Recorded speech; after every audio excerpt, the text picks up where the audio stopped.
Okay, I want to welcome everybody to our November exhibit comment meeting. It is November the 21st of 2024. This is our last Zoom meeting for 2024. So glad we have so many people here tonight. Hopefully a few more will straggle in once we get started. Let's see, I don't see any guests here tonight. So that's I just want to say hi to Lee and Tiffany. They came in while Diana and Tony were talking. Just we have quite a few announcements tonight because we've set up a few things that I want to make sure everybody's well aware of. Um, the 2025 assignments will be posted soon, so I will let everybody know once they've been added to the website. Jim is working on the descriptions so that we know what we're supposed to be doing, not just a couple of words, but a good description to give you some idea what they're looking for. Also, it is time to renew your membership if you haven't already. We've gotten a few in. So if you don't renew on your own via the website, I will start bugging you probably in another few weeks. So if you don't want to be bugged by me by email, go ahead and go to the website and do your renewal. Go ahead and fill out the form. And then down at the bottom, it says you submit the form and then it says pay your dues. So please go ahead and pay. No, we did not increase the dues this year, so same as last year. Okay. The board met last week and we worked out some, this is, the time of the year we like to do outings because of the coolness, and it's not muggy, it's not hot, it doesn't rain as much, there's not as many bugs. So we've set up some more than tentative dates, actually, I think pretty firm dates for several outings that we're going to be doing coming up. So the first one obviously is the December the 8th. Oh, let me share my screen. And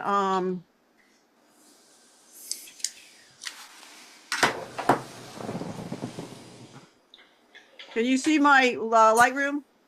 Not, yep. Okay, so you can take your phone and take a picture of this. Okay. To make it full view. Oops, full view. No, it doesn't want to do that. Full view. All right. This is the plan for the next few months. On December the 8th, we have our annual awards and holiday party. It's from 1 p.m. to 4 p.m. at Felipe Park. All the details are on our website. Also, there's a sign-up sheet there for food. So if you haven't already, have a few people have signed up for food. Please, there's a link for the spreadsheet to look at first to make sure that you're not going to be bringing something that somebody else is bringing. And then once you look at that spreadsheet, then go down to the form and fill in your name and the food that you're bringing. And that will be automatically added to that spreadsheet. So look at the spreadsheet first, which is a link above the form. And then all the other stuff that we're doing, we're going to be doing everybody gets a free ticket when they come in, and that's for raffle of a photography gift item that the club does.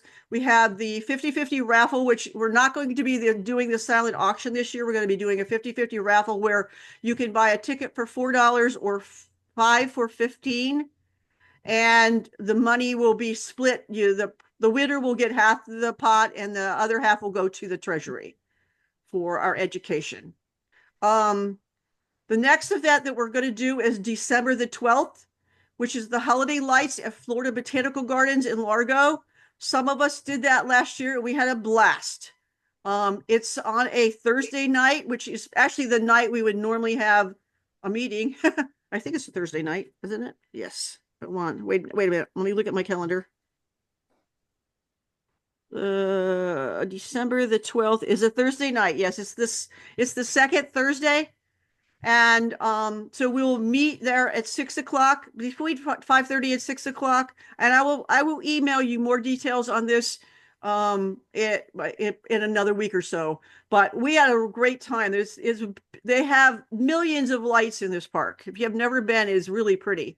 And we have lots of fun doing ICMs and multiple exposures, and they have hot chocolate, and I think it's $20. They ask for a $20 donation to get in. It's actually free, but they really would prefer if you gave them some money to help pay for all those lights, because that park is always free. So that will be on December the 12th. On January the 11th, we're going to be doing something very different from what we've ever done before. This is going to be a full day. If you can manage it, you can come for part of the day or you can stay for the whole day. And we're going to be visiting the Disney hotels, which you can get into for free, and you can take the monorail from hotel to hotel. And we're going to be doing architectural photography or whatever else. There's usually flowers inside the hotels and stuff like that, so you can do macro, but we're just going to have a good time wandering around the hotels in Disney, and all you really end up having to pay for is your food if you stay, for meals. So we will be setting out more details on that as well, closer to that date, but I just wanted you to get it on your calendar. The next thing is going to be February the 12th, which is which day of the week is that? That is a Wednesday night. And we're going to be visiting the Florida State Fair at night. And if you have never done that before, it's a lot of fun as well. It's another great place to do. This is one place where you definitely want to bring your tripod and set up and do long exposure of those spinning Ferris wheels and spinning rides. And we usually spend 2 to 3 hours there doing that at least one night of the fair. So we always have a great time. And it looks like Jim and Robert are going to be able to come with us. So that will be beneficial. Robert hasn't been able to make one of these in a few years, so he's all excited about coming. I've never been able to make one. You've never been to one. Okay. So I've he's never ever been to he's all one. excited about getting to go to the fair with us for Very excited. Very excited. And then our last event that we have planned so far is our photo camp, which is our annual camping trip. It's March the 21st through the 23rd, and it will be held this year at Tillis Hill Campground in the Withlacoochee State Forest. And then on Saturday, we will be going to Homosassa Springs for our photo walk, which is about 20 to 30 minutes away from Tillis Hill. So, and then we'll come back to Tillis Hill for lunch and our lunchtime talk, which we already have, and you can hang around, and if you just want to come for the day, you can come for the day and hang out with us. And we have a potluck dinner at night, and then if the weather is allows us, then we'll do some night photography while we're out there too. So that's just to give you an idea of what's coming up. Please put all these dates on your calendar so that you know. And as I said, details will be forthcoming once we get a little closer to each of the dates. Do you have any questions about any of this? That's spring break. Pardon? That's spring break. 23rd is spring break. Not that it matters to you, but those of us with grand munchkins that go. Sorry. At least I can do the holiday lights this year. You're talking about March the 21st. We moved it because we've been running into rain every year. And so we had to make a change because the last 3 years it's rained, and it's been kind of miserable for the people that are camping. So we're hoping that making this 2-week change in the schedule will make it a lot easier for everybody. So, all right. Do you have campsites already reserved? No, we don't. Yeah, we have the campsites already reserved. Yes. Yeah, we have 5 sites reserved. And they're camper and tents, right? Yes. Yeah, so it's not tent only anymore this time.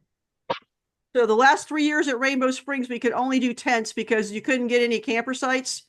This year, we've got 5 sites in its tents and campers or RVs. So, and once we get closer to that date, we'll start setting up a sign up for that as well. Any other questions about any of this? All right. Each month we've been doing the monthly member feature, and I decided it was my month. So you guys get to see let's stop sharing for a second here. And so I'm going to share some of my images from, it's not any specific thing. I just picked out a bunch of stuff from this year that I've taken in 2024 that are stuff that, you know, me, I'm very eclectic in terms of what I shoot. So you're going to see a lot of variety here, but it's sort of, you know, because it gives you a little bit about, you understand Lynn a little better if you look at these pictures. Okay. So I'm going to share again. And let's see, I need that. Okay. Let's top one, share. And you see like marble looking stuff? No, Okay, that's the Yeah. beginning of the slideshow. All right, we're good. that doesn't look like marbles. Well, no, it looks like ICM. Okay, Oh, there we go. okay. Can you hear this sound? Yeah, we hear it.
we go.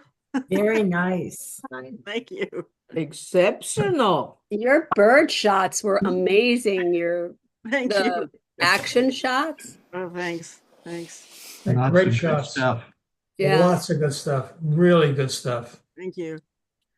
All right, guys. So we get started in our comments. Nope, we should go home right now after that. Now, okay. Yeah, right? Oh, guys, you're making my head big. So can you see my Lightroom? Not Yes. yet. Okay. Oh, yeah. Yeah. Oh, you can. Okay. All right. Let's go ahead and get started. Jim and Robert, what do you want me to do? Do you want me to show both images? Yeah, you'll show both. They Okay. Okay. the undo and then the regular one. Is that okay with you, Jim? Oh, yeah. I could suggest that we wait with the unedited version until we do the critique. All right. Why is that? Okay, never mind. You can see what you see what they're talking about. Yeah. Yeah. You want to see? Yeah. Yeah. I'd like to see how it started and what you did with it. Okay, hold on a second. Let me get the score sheets here. Never Okay. mind. This one is Teton Pano. The score is 25.5 and it's Kathy Thompson's image. And Yeah, then oh, can you just show the final? Yeah. Victoria was the third judge, and unfortunately her husband is in the hospital tonight and having surgery, so she won't be able to be here tonight. So just FYI. Let's see, how do you do this? Nope, that doesn't work.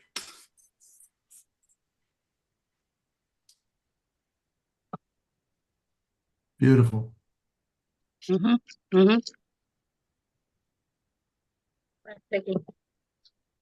That's gorgeous. Say something, Robert. Say something, Jim.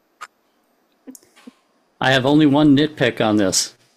It's well done as a pano put together, and what's been done with it as a panoramic format is good. The black and white treatment is very dramatic, a lot of visual impact. Lower right hand corner, that strip of light colored stuff, it's cropped into the trees everywhere else. But my eye keeps going to that in that lower right hand corner. If other than that, you would have a nice consistent all the way across lead in if that were pulled down and we were into the trees all the way across. That was number one. Number two, go back to the prior. Hold on a second. Just let me show this what this looks There, that's all you got to do. That's it right there. That makes sense. Yeah. Yeah, so it keeps it definitely I fought keeps with that and tried to darken it and, Yeah. various things. Okay, Robert, what did you want to do? I wanted to go to the original? Go back to the original. Okay, you see where that block of black is on the left-hand side? Yep. All right, you see that block of black? All right. Yep. Now, I wish you had completed that. Well, I really wish you had completed Robert, it. I tried, and I hadn't heard your commentary yet or your guidance. And I had some of that photo, but when I would do it when I'd put it together, it would come out less focused. And so I just took it out. Did you try using generative fill? No, because I don't do that. No. But I clone it myself if I could, but it wasn't. It was too detailed to really do. You're still not using Photoshop, correct, Kathy? I'm not. No. So that's not an option for her. Okay. No, I did. let's go. I did take it out as a TIFF or a DNG, and I filled in the sky up here. But I did that by cloning as opposed to generative fill. All right, now go back to your completed one. Kathy, you did it in the Lightroom?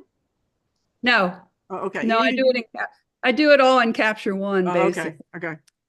Yeah. All right, Go to full screen on this. If you look at the left-hand side, the composition seems to be a little short.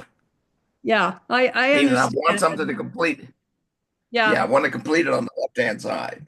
yeah, I understand that, but it was out of focus, and you wouldn't have liked that either, so I took it out. Why would it be out of focus?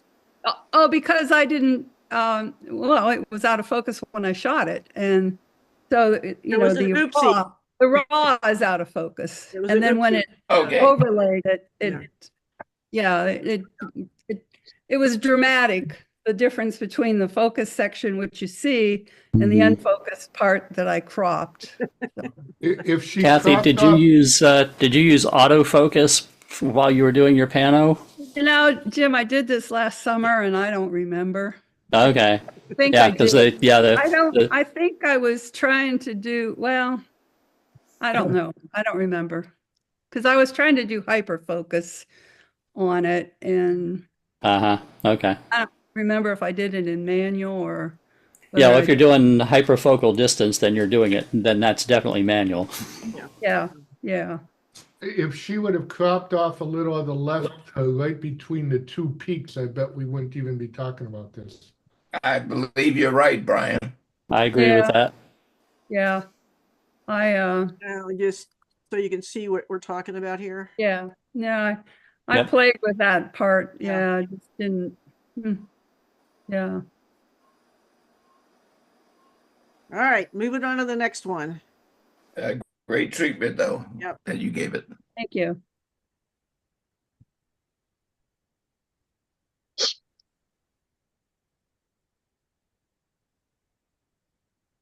This one is new lows and highs along Water Street. The score is 23.8. This one's mine. And why has it got two that are like this? I don't see it. Because you're looking at before and after. Oh, okay. I'm looking at boy. Oh, okay. Oops. That's not what I wanted. How do I get out You of can that? just, Lynn, if you want, you can just go full screen and show us one and then the other. Okay. How do I get out of this thing? Oh, let me get out. Go back to the library. Start over. To get down, okay, Okay. all right. Okay, there Yeah. you go. Yeah, just Very do that. pretty. That's fine. This one was 3 rows of 1, 2, 3, 4, 5 or 6 or 7 images, I think. So it was over 20 images. 20 images? Yeah. Wow. How do you So- keep your camera straight? I didn't. I just kept shooting and made sure I overlapped everything. Did So, you shoot Lynn, it on a it's- tripod, Yeah. Lynn? No, handheld. Handheld? Yeah, at Yeah, 200, you can do these handheld. 200 millimeters handheld. So, Let's see the final.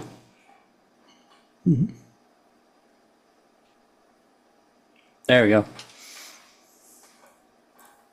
So we're going to come up with this at one of my images too, and I had trouble when I did 3 by, I think I did 3 by 12 on one of mine, and it didn't want to stitch the sky. The upper left corner there, I had to use generative fill because my sky shots of the top third to the left, Lightroom didn't recognize them. Yeah, that's Is fine. that- I mean, Is that's that a problem Oh, that and would be yeah, expected? and I'll address that when we get to your picture. I think I know an answer why, Brian. Okay. so. Any Lynn, comments were about these- this, guys? Lynn, Yeah, were these vertical or horizontal shots handheld? They were vertical. Wait, I take that back. They're horizontal. Horizontal handheld. And I process this using cylindrical projection, which makes all the difference in the world with stuff like this, especially when you're shooting at 200 millimeters. It's like a miracle. It's all straight. I had to do very little straightening. Yeah, because Right. the long lens like that, you don't get the curvature You know, getting a that curvature. that you have to deal with, and that works very well for the architectural stuff to go to a longer lens like that. So that was a good choice. This was well done. And you also, if on the full resolution image, I'm certain there's tons of detail in there, way more detail than you would get if you. Yeah. My deal with this is the actual red cruise ship. Background. You can see the detail. This is what it's. This I'm really going to be using this technique a lot more because look at the detail, even at 200 millimeters. It's crazy. Doing what, Lynn? Huh? Doing what? Doing this multiple layers, multiple images, because you would never get all this detail with a wide angle lens. Never. First of all, Oh, you it'd be mean using tiny. a telephoto? And Yeah, you just. yeah, that's because with so many overlapping images, the Yeah. resolution of the It's actual huge. the resolution of the image is much greater than you'd have from a single shot. So what's wrong with the ship? That's part of the port. Yeah, I get that it's part of the port, but that red is pulling me away from the architecture. Yep. Okay. Well, I decided. I mean, problem was I didn't want to leave. Cut this building off. I mean, the whole point was to show this whole new area on Water Street. We know. I mean, I could have probably gotten rid of the ship, but Yeah. Well, I'm simply saying that the ship is pulling all the attention away from the architecture, and it's about the architecture. yeah. Yeah. Okay. All right, let's move on to the next one. This one is downtown Pano. This one is Lourdes's. The score is 24.4. That was the starting one, and this is the final one. Now, I saw in the starting one, there was a couple of problems with the stitching. Yeah. Hace misiones. Yo estaba pensando en tus misiones. Él Somebody needs to turn off their mic. Hey, okay, I'm here. Hello. Somebody needs to turn off their mic. He's got people talking in the background. I muted her. Okay, thank you. Yeah, there's some issues like right here. Yeah. Right here. Yeah, there's some weird stuff going on And the sides here. up top. Yeah, up here. Right. That's So why the crop was so cropped in on the final Correct. image. Yeah. Hey, Lynn, Yeah. what does the metadata say that the focal length of the lens was? 60 millimeters. How much? Oh, wait a minute. That's the wrong one. It jumped. 23.3 millimeters. Yeah, that's part of the issue. That's a wider lens. Right. Yeah. Yep. These are definitely shot better, are better. They work better with longer lenses, obviously. Yeah, 50 and above is generally a good rule of thumb. So there's the final. Yeah. You recovered a great deal, a little bit off on your axis, but you recovered quite nicely. Yeah. Yep, it's slightly off on having true verticals, which you really Right. want in architecture like this. There's another one that we'll see of this, very similar, where you see that the verticals are dead on, and when the verticals are slightly off, especially with that building on the right with the grid on it, that's almost like graph paper. Yeah. It becomes very apparent that the vertical, even though it's only a slight bit off, it's very apparent that it's off due to that grid being there. So Jim, if you want to shoot that and you don't want that, I mean, you don't want it to be off like that, what can you do as you're shooting it? No, it's a matter of straightening it up in the end, because Oh, your okay. camera is going to be at different angles and whatnot, Okay. and then it's going to stitch them together, and you're going to get not true verticals. But you fix it with the vertical tool in Lightroom or transform tools in Photoshop. You just fix the verticals in the end as part of your processing. I've had mixed results with the transform. Maybe it's my eyes that are crooked. All right. Moving on. This one is Florida Ave Pano. This one is Lee's. The score on this one is 23.8. That was the original. And this is the final one, which they're kind of about the same. Yeah, and Yeah. this one, like I say, this is what I was talking about. This one, the verticals are dead on. The verticals are perfectly true on this one. This one was shot with 60 millimeter. That's why. Mhm. Yeah, big difference jumping up to that longer focal length. Yeah. Now, I want to know, how did you stitch this? Because on your prior, there are no stitch marks. That's because I had to fill edges and On the prior, Yeah. yeah, it gives you a choice. I think I did it in Photoshop, but it gives you a choice to fill Yeah. the edges, so you don't It has an option to autofill the white areas around it. Yeah. Otherwise, Right. you got to fix it or crop it. Well, what that, I no, was, that was what you were supposed to do. You're supposed to leave it uncropped. I did. I just No, had it. what he's saying is that he checked the box for the option in Photoshop that autofills the white edges. yeah. So yeah, the rest of us didn't do that. We had end up with stuff like this. Okay. That's what Yeah, we that's what he want. wanted to see, Lee. Okay. Sorry. But yeah, whatever. It is what it You're is. going to save me a whole lot of work. Well, what I did was I went ahead and I would run the merge. Then I saved that. I would do the merge without and tell it not to do anything. And I would save that as a JPEG. Then I would go back, rerun it again, and then let the edges fill in. Yeah, that seemed like a whole lot of work. Yeah. Yeah. I just was, it was a little more work, but just so that we could see where we started off with. So, all right, Gotcha. let's move on to the next one. The next one is Downtown Pano. Oops, I lost my score sheet here. That one is Lourdes's. The score is 23.7. This is the original, and this is the final. Right. Oh, okay. All right, after Robert, I have. Now, I just want to know if is the verticals leaning back a little bit, or am I seeing this off? It seems to be leaning back a little bit, and that I'm nitpicking. You're a little hot on the building on the right, and I would love to have more drama in this photograph. What do you mean drama? Your the whole you see on the right hand side with the building with all of the white right. Okay, we can take all of this in the contrast exposure down. No. First, give me a little less highlight. How do I get? Oh, okay. Let's do this.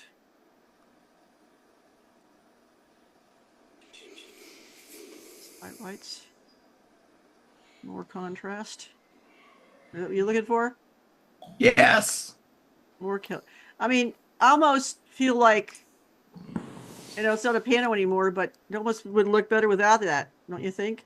I don't know. I agree. Yeah. It's just that building is just so detached, and then it's so bright, Yep. And now bring the bottom up just a little bit from the bottom because we got the sidewalk I don't need. Okay, yeah, that's good. And I don't know, we could bring this down.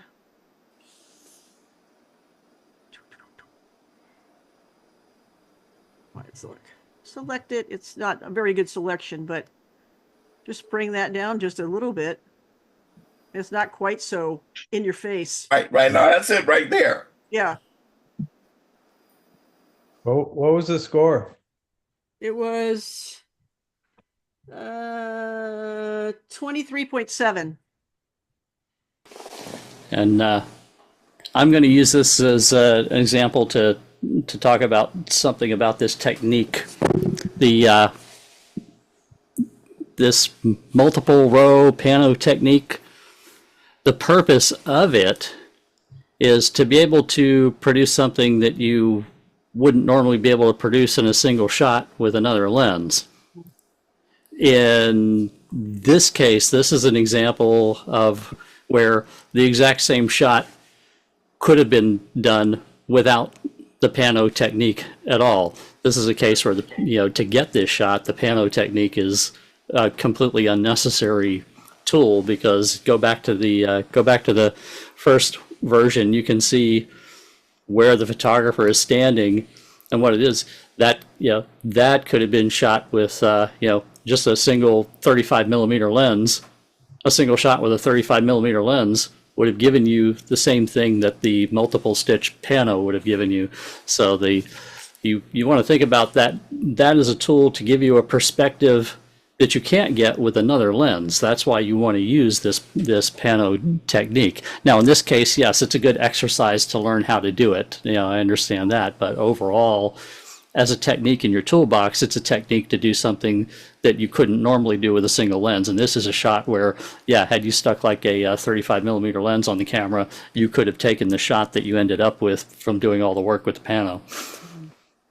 And this was shot at 21.4 millimeters, so it was pretty wide to start off with. So right, just a single shot with about a 35 millimeter lens would have given you the same result as the final image. Everybody thinks, when you shoot panos, you're supposed to be wide, but that's not the case with this kind of setup, because it's kind of counterintuitive to zoom in and one of the main purposes of this pano technique is to give you the field of view of a wide angle lens without the distortion and to give more detail. It's typically when you're closer up to something and you don't want to distort the scene with an ultra wide angle lens. This is a technique that will give you the same field of view as a wide angle lens, but using a longer focal length lens and not having the distortion, and then ending up with a higher resolution image overall. I have a question. Since you said that beige and tan building there's too much distance, could she have moved to the left to make it appear closer? I never mentioned anything about it was too much distance. She said it was too bright. I said it was too bright. I know, but when you cropped it, I thought somebody said it was too much. No, we just cropped it just because it was so bright at that point. It just sort of was. It just takes it was so bright to start off with it. It would keep you from looking at any of this because it was just too bright. Okay. Yeah, and I thought the crop would at least get rid of it, but then it doesn't really. It sort of defeats the purpose because it's not a pano anymore, really. So anyway, all right. Any more questions? Before you go any further, I'd like to hear from Lourdes on this one. Lourdes. I muted Lourdes earlier because she was on a phone call. Okay. Oh, okay. All right. Well, we'll move on. She's having dinner with her kids. Oh. Okay. Okay. I understand. Yeah. All right. Next one. This one is Tranquil Morning. This one is Jan's, and the score is 25.2. That's the original, and this is the final. Go full screen on it. Yeah, give me 1 second.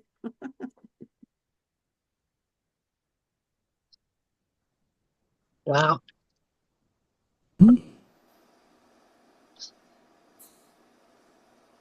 Jan? Yep. Lynn, go back one space to the original. I want you to look at the left-hand side. Okay.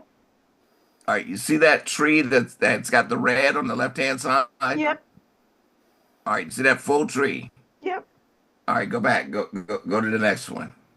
You want to know why I cut it off? Yes, I do. Yeah, I didn't want to either.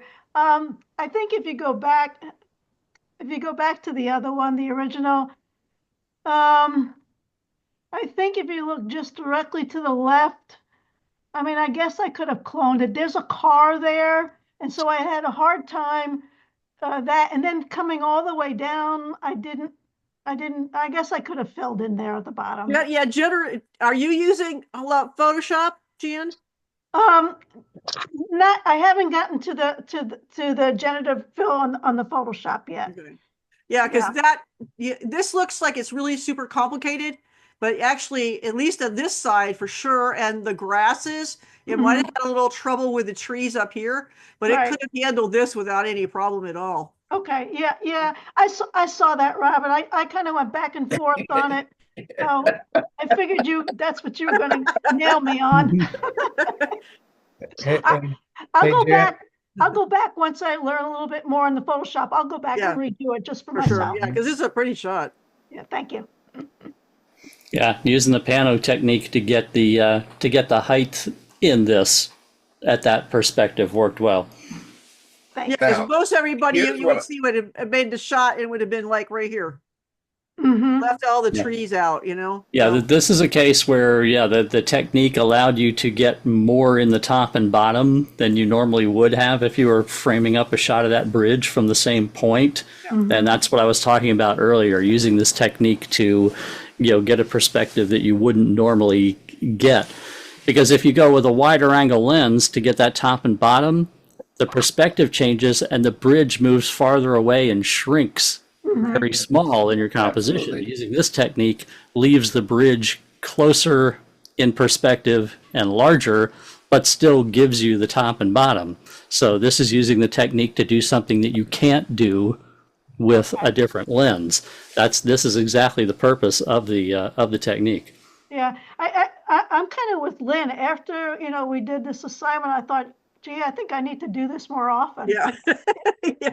Yeah. Oh yeah, this is a great technique for things where you have something back there that you don't want to diminish and you want, top and bottom, more included. Because like I say, mountains, anything in the distance from you, you go to a wide angle lens to get more in the top and bottom and you diminish what's out there in the distance. It gets smaller and appears to go further away. You use a longer lens and you pull that in perspective, it appears to pull towards you, but then you still get the top and bottom that you would have had with a wider angle lens. Yeah, that's cool. Yeah. Jim, you remember when we did this in Colorado and we had to go through this super rigmarole to get it to work in Photoshop? Yes. Oh my God. And now you push a button and it does it automatically for you. Yeah, we Crazy. used to have to do perspective transformations. Yeah. I mean, we tried this 5 or 6 years ago and before Lightroom did all this, and it was insane. And the whole point of doing it then too was because those beautiful mountains were right there, And but they you go to a are- wide angle lens and those mountains shrink up and shrink and move away. Yeah. But you want to keep you keep that stuff larger and appearing to be closer to the viewer while still getting the height, the dramatic skies and the water and whatnot. Just What one was of the those- focal length, Lynn? She's got hers blacked out, so we can't see it. Question I have, to get the kind of detail that she had on the foreground, the bridge, and the background, what was your focal point? Where did you focus, and did you lock in the focus? Well, you keep changing the focus because you're moving the camera from place to place to place. Yeah, Oh, so I, you- You're going to focus here, you're going to focus here, you're going to focus here. yeah, I did Focus here. refocus with each shot. I Yeah. did. Yeah, you Okay. focus in each different place you refocus. So, Okay, thank you. I thought you had to use the same focal point no. Well, throughout I the remember, whole. yeah, I had asked actually, I think, what did I email you in? Because I had wondered about that, if Yeah. we could refocus or Yeah, not. It depends on your depth of field because doing that changing. can cause stitching problems. Yeah. If you Okay. do, you can cause stitching problems by refocusing depending on your depth of field. If your depth of field is enough for the program to work with, then it'll still stitch. Okay. Do you remember what focal length you were at on this, Jan? Because there's no metadata in here. Yeah, no, I mean, I was shooting with a 70 to 200. Okay, so you're Oh. probably, yeah, it's relatively long. Yeah. Yeah. But yeah, do try and avoid shallow depth of field if that's Right. what you're going to do with it.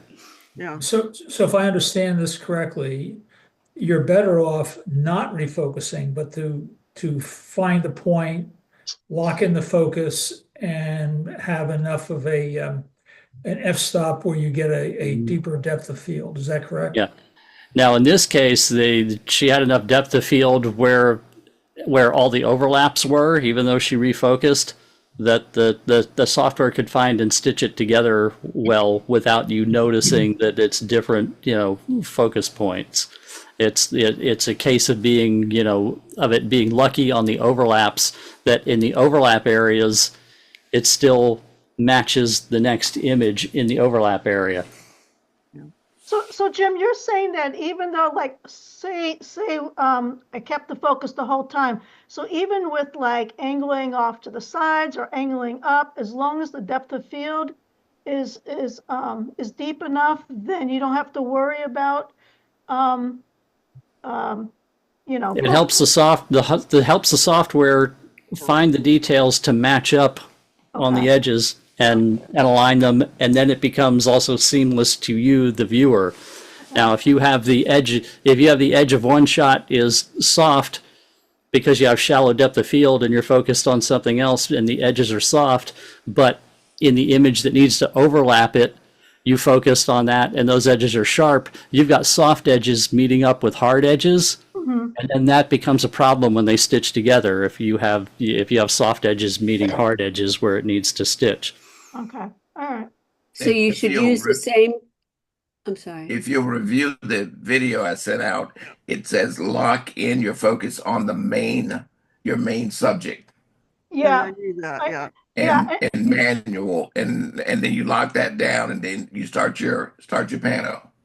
You lock in your exposure, your focus, everything. Okay. Yep.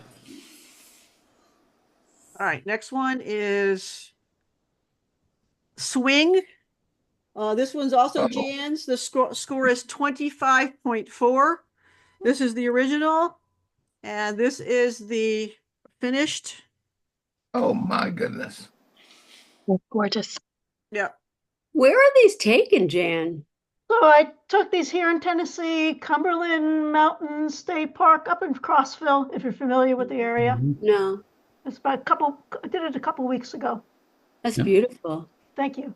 Yeah, this is a great vanishing point perspective, and especially the curvature, that as it curves and takes you back, that's really nice. Thanks. Dan, I got a problem with you. Oh, what's the matter now, Robert? The problem is you're starting to do this in the beginning and you're getting great results. It's all downhill from here. No, she'll just get even better. Was that supposed to be encouraging, Robert? No, I'm saying that just like anybody who come out the gate, shooting to the top, you are now not to try to duplicate this, but perfect the technique. Oh, okay, I gotcha. All right, I'll work on that. Yeah. Any other comments? It's beautiful. Yeah. Thanks. Thank you. That was great. Perfect. Okay, next one is golf course sunrise. And this one is Richards. The score is 24.8. That's the original. And that's the final. Ooh, That's pretty. that is gorgeous. Yeah. Richard, Yeah. I hate to do this to you. I really do hate to do this to you. Now, two things I would like to point out. There's a red flag on the right-hand side. Yes. Golf course. Why didn't you bring the value of that red up? That was my exact question. You took the words out of my mouth, Robert. Now, wait a minute. You didn't want the ship because it was red, but you want the flag and it's Oh, red? absolutely. You want that flag to pop on this. The golf course. Yeah. That's the important thing on the golf course. That's what you're focused on when you're the golfer. And yeah, I really wanted to see that flag pop, just like Robert. I mean, I understand what the flag is, but I don't understand why the ship tail. I mean, that was integral to the port. I don't It understand wasn't the integral difference. to the architecture. Yeah. Yes, there you go. Okay. Yeah, it's not part of the architecture. Am I correct? You wanted the red to be more red, more intense? Yes. Oh yeah. Absolutely. Want that flag to pop out of that background. Absolutely. You can even put a little radial gradient maybe around that. I just limb. want you to know I would have Around that taken it out, which is probably the wrong thing to do. Is the wrong thing to do. No, that flag doesn't come out until you're putting. That's why I don't golf. There you go. Do a great job. Just a little brighter. And let me just see this, Lynn. Just put an oval gradient just around that whole dark area behind the green where the flag is. I mean, not a small one. Kind of a, Oh, okay. Yeah. Wait. Oops. Just about as big as like the front of that house through there. Just give me an oval gradient. Okay, yes, like that. And then center it on the flag. Yeah. Or that area there. And just open up the shadows there so that the flag comes out even more. There. Yeah, even more. Go more. There. Whoa, there. There it is. A little. That's what I wanted to see. Can I say what I think about that? I Absolutely. didn't want to see those houses very clearly. Wait. That's the problem. You know what? That is the major problem. We're trying to hide something that's already, we have a whole bunch of them there. So the idea is if you hide it, then you hide the main subject. But to make it work for you, yes, there are houses there. Those houses there, and we knew the houses were there all along, no matter what. Yes. But now the flag pops.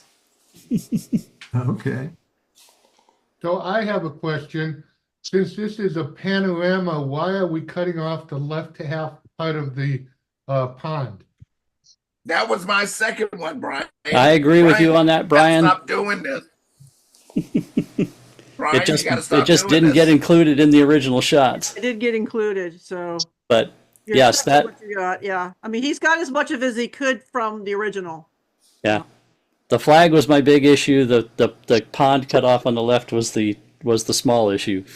Now, you'll note that I said that in my jump on Richard, I said I had two things that were a problem here. I want to do one other thing with this. Dehaze it just a little bit. Yeah, this.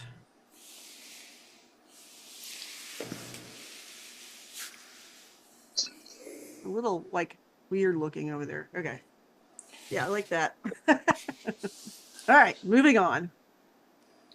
Next one is Tampa Riverfront. This is Jack's, and the score is 25.2. That is the original, and that is the final, and here is the full version. Jack, how many rows was this?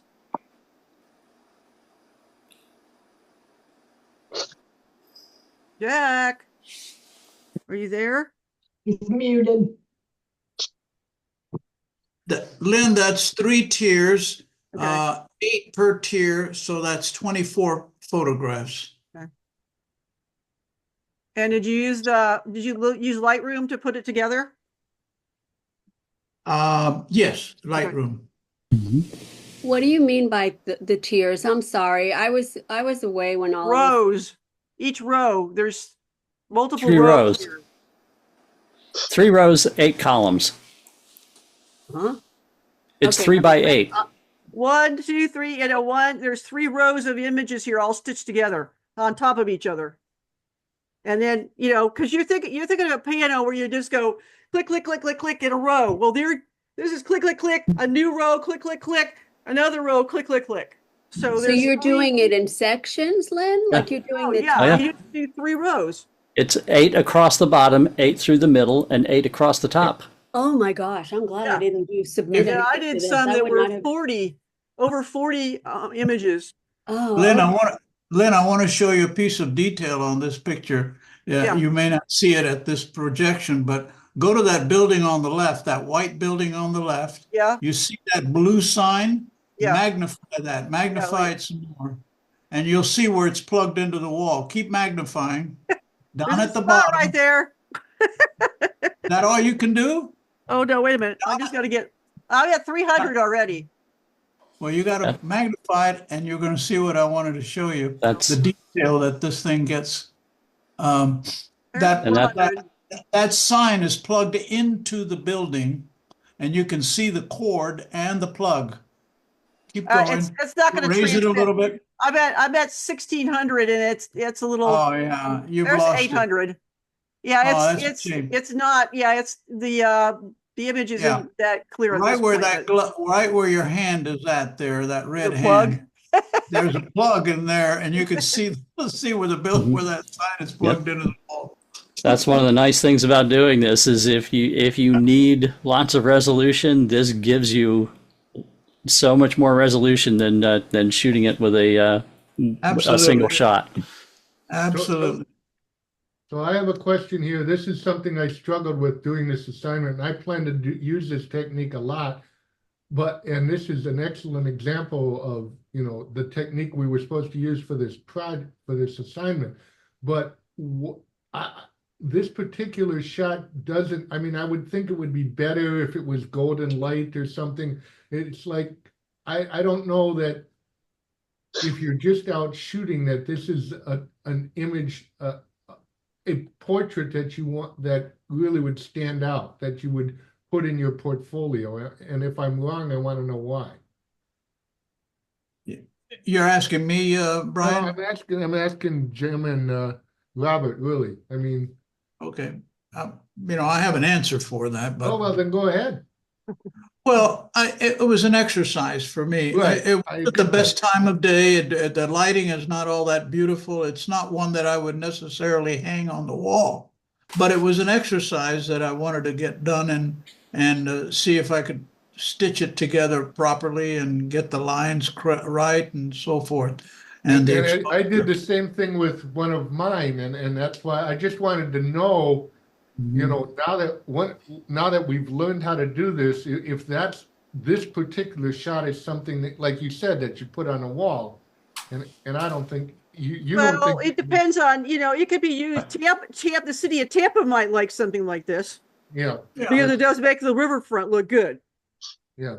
Yeah. However, I totally agree with you. Anyone that's been down there at sunset and twilight, knows that the visual impact and the drama of that scene at sunset or twilight is very impressive. Right. Yeah. I could see this though in an advertising magazine for Tampa. Mm-hmm. Yep. Yeah. Jack, two questions. I'm sorry? No, go ahead, Diana. I'll wait. No, I'm done. Okay, Jack, two questions. Were your shots horizontal or vertical? And they were horizontal, Alan. And did you use a tripod? Oh, absolutely. Okay, thank you. And to make sure that I overlap them, I used the markings on that tripod. The little markings at the bottom, the degree markings. Yes. And every 5 degrees, I took a picture, so it came out to 8 across there. Perfect. But otherwise, I wouldn't be sure that I was overlapping sufficiently, so I made sure that I followed the markings. Yep. As a former resident of Tampa, I really like the shot, and I liked some of the other ones that I saw earlier on too. It's just very nostalgic. If you want it for your wall, I'll give it to you. And thanks for sharing that you did it that way, Jack, because that is if you really want to be precise and know you didn't screw it up and that it's probably going to stitch, that's a great technique for doing it. Keeping it consistent with your overlap using the markings on the tripod. They're there for a reason, and that's a reason for it. What happens if your tripod doesn't have that? And can you err on the side of too Well, much you can overlap? you can make note as you look through your viewfinder. Make note of where, especially architectural, it's easy to make note where the edges of buildings are, and then shift your lens and make a mental note of how how far you're shifting using the lines of the building. And also, most cameras will let you turn on an architectural grid in the viewfinder that gives you a grid overlay that you can use in the viewfinder. That's something for us to find, Robert. So I Lynn, know, I know the camera I have, which Jack uses too, and Brian, they have an option for a 9-line architectural grid or a 24-line architectural grid overlay in the viewfinder or on the LCD screen for doing work like this. I didn't know that. That's great to know, Jim. Thank you. I keep the 24-line grid overlay on mine 100% of the time. Oh, so Lynn, based on comments you've made in the past, I get the sense that you feel like you could have gotten this shot without a tripod. Is that fair to say? I would try it, yeah.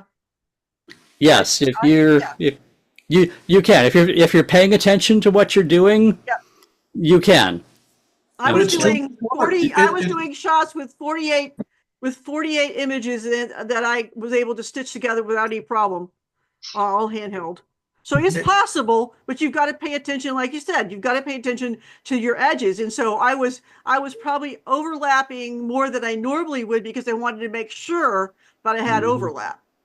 Yeah. So I probably in had Lynn's more images case, than I needed. Yeah. yeah. But In Lynn's case, she's concentrating very hard on what she sees through the viewfinder in every single image.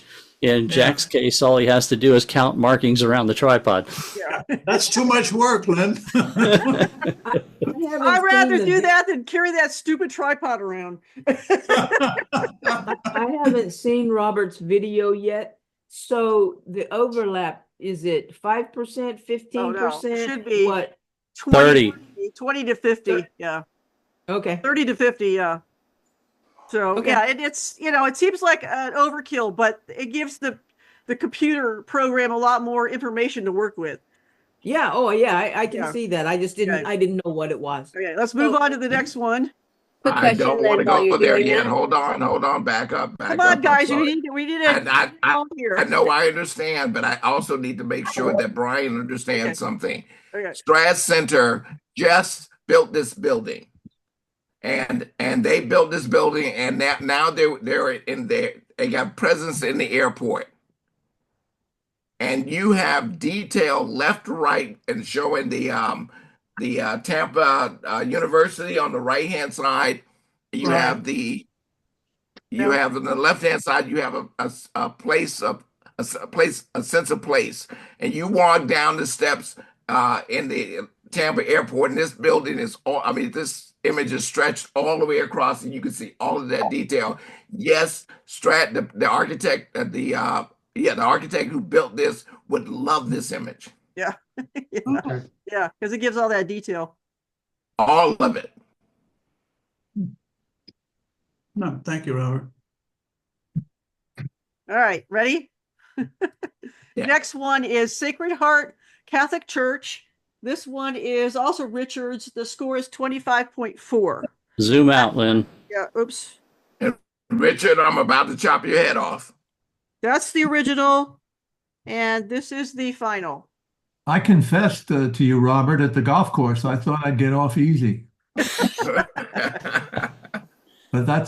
this is the original. It should show the ragged edges. Right. Yeah, this is the ragged edges there. Okay. Yeah, is that you in the confessional over there, Robert, on the left side? Or I'm not Richard. I was confessing to Robert, right? He had his priest garb on. Yeah, I think I see you guys down there. This was exactly what Jack did, but I did it vertical. It was 3 rows, 8 exposures on each, so 24. This is Sacred Heart Catholic Church, which is maybe the most beautiful church in the Tampa area. Except for right now, the front of it is a mess. Where is it? It's right down off It's downtown. It's downtown Tampa. Yeah. Yeah, they're redoing the whole front of it, but the inside, I guess, is still okay. I've photographed many events in there. It's a beautiful venue. I went in here and laid on the floor right there underneath this dome. in my work clothes because there was a camera, a meetup group that they're doing lunch. A meetup there during lunch. This was years ago, and I was working across. At the time, I was working across the catty corner at the building for Brown and Brown, and I was like, oh, I can go over there during lunch, and so I'm over there in my work clothes, laying on the floor, shooting up to the dome. This nice and straight. I'm anxiously awaiting the decapitation that I heard was impending. What? Oh, absolutely. Oh, Why did you cut it off? cut what off? Go back one. Yeah. Yeah, I spoke to you about it. That's one of the things I confessed. I said, you see the white in the upper right-hand corner on the original? Come on, computer, stop it. Yeah. I wanted to get the entire dome, and I had that white. I couldn't, my choice was to either crop it as a vertical and eliminate some of the stuff on the side, and then I'd get the whole thing in. But I like that stained glass window on the left, so I left that in and cropped it as a horizontal. Robert, could you have combined? I was wondering if you could do panel, and then do a vertorama for the top. I've done that too. Yeah, because yes, but I don't understand why you stopped on you completed it on more on the left hand side, but stopped on the right hand side. Yeah, I mean that's what I'm saying. If you could have included more rows across the top. Yeah. Yeah, and I didn't know that until I got home and stitched it. Yeah, I mean it would look strange, but like a vertorama. A vertorama, you start at the beginning, at the bottom, at the altar, and you go click, click, click as you're going up over the top, and you literally keep taking pictures until you're standing on your head upside down looking at the back door, the vestry. So yeah, I mean it's just I actually did one where I didn't use that one, but I did one where I had rows and 2 or 3 rows, and I still had a building that was sticking up from the top that wasn't in those rows, and I took a couple of images of the top building and I just threw those in there, and it put it all together. I mean, like there was a big hole in the sky, but you just fill in the sky. So you don't have to have just rows. You could have things as long as they connect somewhere. You could have an outlier picture, an image that will still be stitched on there as long as they can figure out where to attach it. Oh, really? I didn't know that. Yes. So yeah, because the software will distort the individual frames. It will stretch edges, compress edges. It will it will turn a square image into into parallelogram shapes as necessary to match up. Yeah. Wow. Yeah. So I was actually able to take. I think it was 3 or 4 rows, and then I had 2 that I stuck that were taken of the taller building. And I was really shocked. I thought, well, I'm just going to try this and see what happens. It had actually attached the tall buildings on there, and it was a big, white space for the sky above the lower buildings. But I was able to fill that in, in 2 seconds, with generative fill. So yeah, it doesn't have to just be rows, as long as there's some way that those other images attach to what you've already taken. It'll figure out how to put them together. Okay. I did not know that. Yep. Are we through this one, guys? When I went back and looked at the original shots that I shot, that corner, which was white, that was photographed, and somehow it didn't get into the stitching together. So somehow it didn't probably match up because of the angle. And what was the score angle's on off? Then it won't match. So yeah, I had a few where I thought I looked at the original or what the merge looked like, and I went back and looked at the images, and I had actually 2 or 3 more images, but realized that somehow they weren't matching up. So it just ignored them like they weren't there. Yeah, that's what happened to me too. Yeah. And I What was think the I got a few score? engine and a few error messages said there were 3 images that would not merge. So it actually Yeah. Lightroom will tell you if there's images that are not working.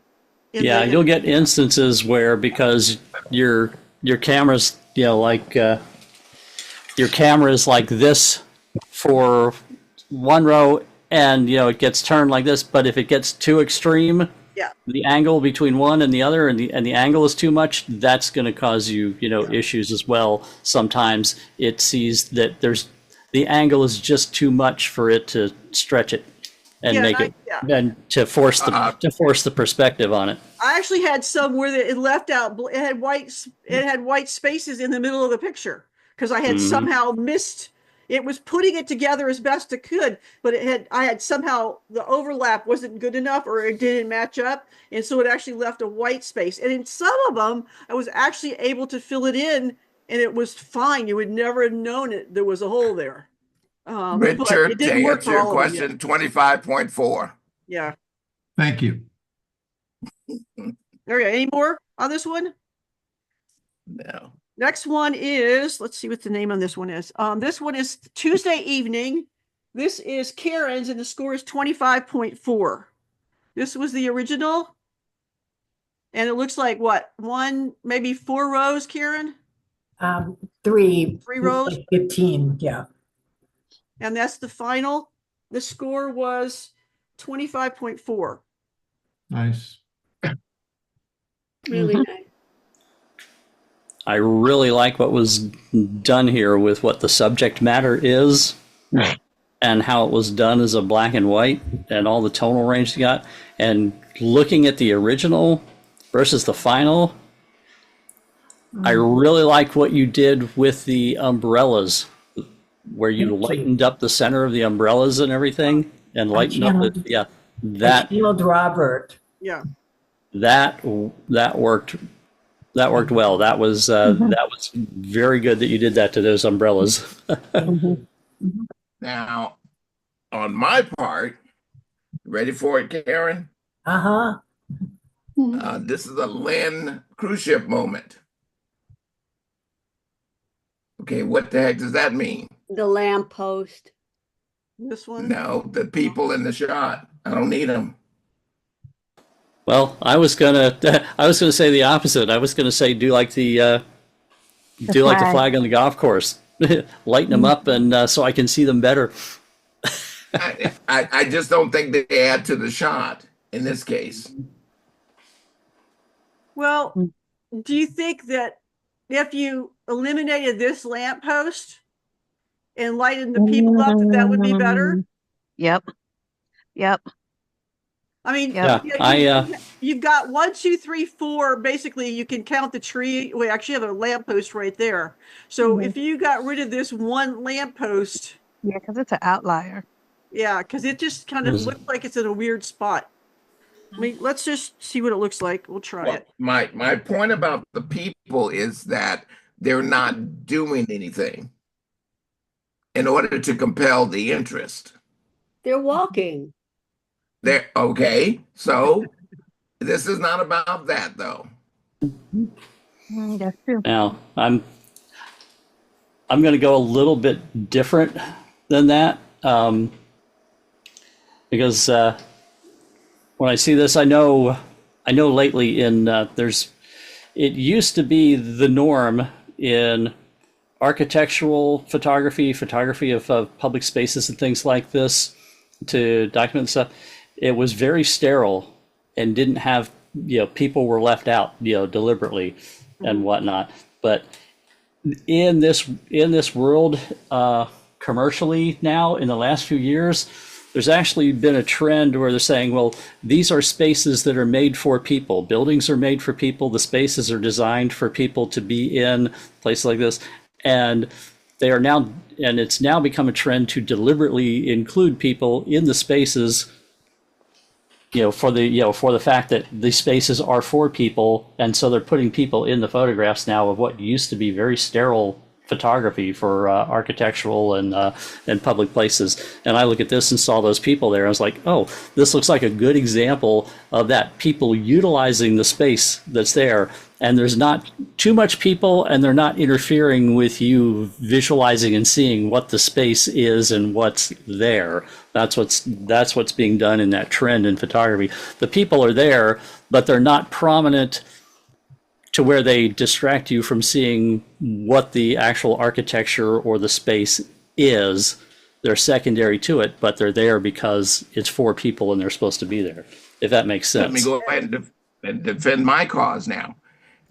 If I take you talk about people in public spaces doing things and such, this image is not necessarily about that person. That person is bringing way too much attention. But the people on the right hand side, they're fine. I'm fine with them. Oh, you didn't see them? They're so tiny. Right. But Right. That's exactly here's right. Here's my point of view. You see these rays?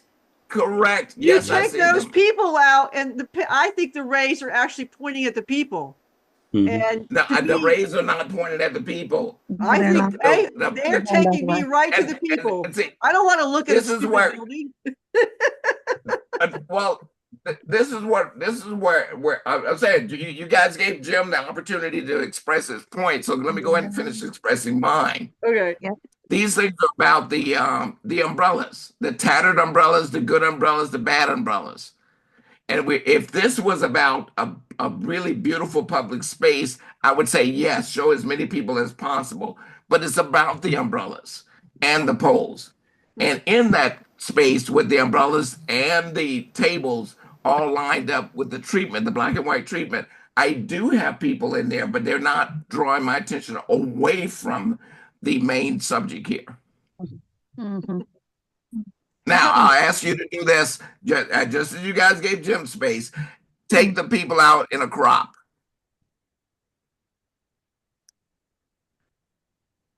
Just indulge me and then go back. I'm not saying I'm right or wrong.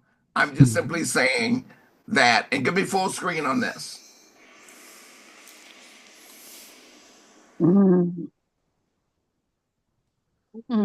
See, you still have the people. But it's the rays now become way more important now. I think I agree with Robert on that. The people over there, now if there was like a person sitting at a table or something like that and interacting with the table, since that's the focus, then I think that would be something different. But them just over there walking, it kind of distracts from the tables and stuff like that. So it's a hard decision. It's hard. Just one comment, and I'm sure I'm a minority opinion here, but I kind of like. I'm the only minority in this place. I kind of like the pole on the left side, and I thought it balanced out the photo. And of course, you got the other two poles in there, and the trees on the far right. Yeah. Right. So I kind of liked it better with the pole in there. I'm with you, Alan. I took it out. I put it back. I took it out. Yeah. A framing element. I didn't have a problem with it either. It worked as a framing element for me, along with the trees on the far right, and supported the other poles. So I like the extra space there, but I think it's great when we get a picture like this where we can get so many different opinions. Yeah, that was going to be my closing remarks, is saying this is the beauty of this exhibition comment. This is the purpose of it. And I love the engagement and involvement. Alan, you're not a minority. You're just another opinion. That's all. Yes. Yeah. So can I ask what I a love about question? art is so subjective, you know? Sure. Can I ask a question? Sure. Go ahead. Okay, this is about the skies. The sky in this picture is beautiful and it needs to be there. And when we if we went back to Jack's picture, that sky was beautiful too. So where do you decide when you're going to leave the sky in there and when you're not going to have sky in there on a panorama? Great question. When If the sky is doing something, leave it in there. Yeah. If it ain't doing it, nothing, take it out. If it's just all blue or it's all gray, get rid of it. Sure. This sky has got character. Jack's photo, that sky had character, so I'll leave it, you know? Yeah, yeah. Or add more? I guess that's the question. It depends on the composition. Right. Yeah, exactly. Yeah, don't unbalance a composition. Okay. Because I would have liked more sky in my mountain picture, but I didn't have it. So. Yeah. Mhm. You know, I mean, that's Yeah, the I beauty would of- not. I would not have complained about more sky in that image. Yeah, and that's the beauty of, you know, you haven't been using, but that's one of the things about generative fill, that you can actually add more sky in. My image of the city, it was when it cut off, you know, the original had white above the tallest building, so I had to add sky. Yeah. So you know, I went through like 6 or 8 or 9 iterations of the generative fill to find the sky that I liked the best. So yeah. And the beauty of this panorama stitching technique is you can shoot as much sky as you want to begin with, and get lots of sky, and then look it over, and then you have all the room in the world to crop or not crop depending on what's going on in the sky, because you can get the sky that you wouldn't normally be able to get necessarily. Yeah. Right. And if I'd have known more back last summer, I would have taken more sky in that picture. You know. All right, Yeah. guys, let's move on. We're already at 8:30. We need to move on. This one is called The View from Where I Sit. This is Karen's, and the score is 23.5.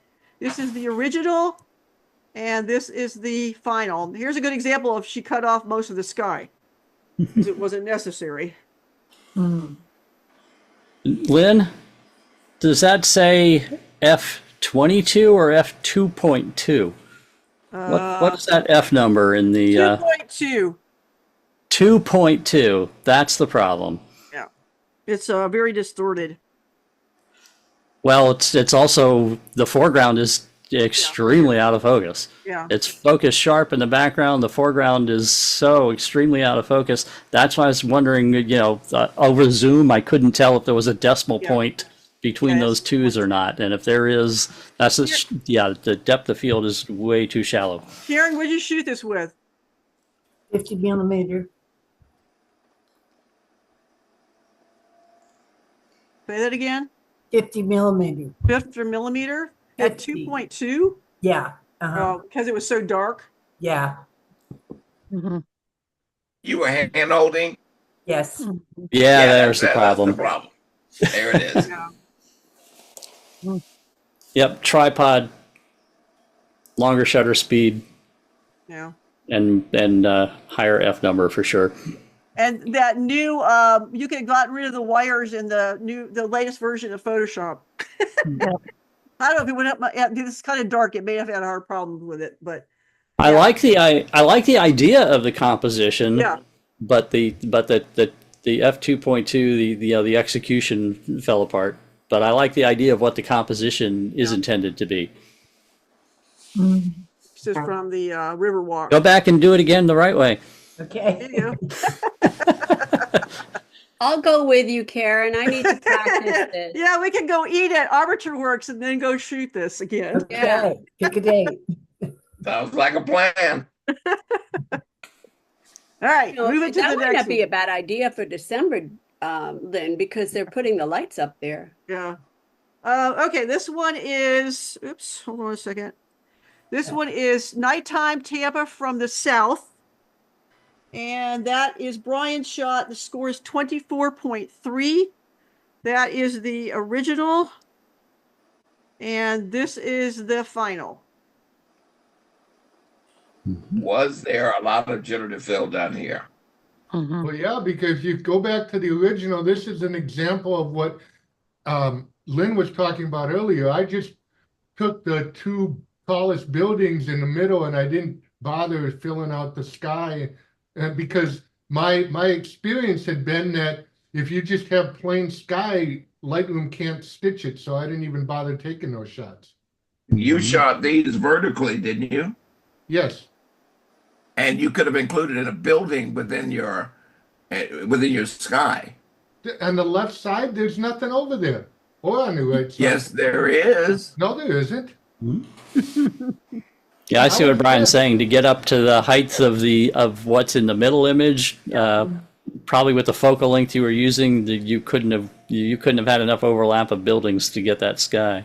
Yeah. But you could have gotten that part on the right-hand side, the Wells Fargo. You could have filled that in with the top parts of the Trust and the Wells Fargo, just enough to get the sky of that, and then fill in the rest. Yeah, he could have used another shot right here. Well, I'm noticing something too that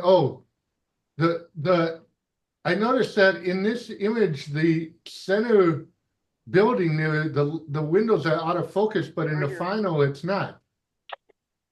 Yeah. Yeah. I don't understand. Yeah. So you're. But anyway, I mean, that's why there's so much fill, because there's nothing over there to.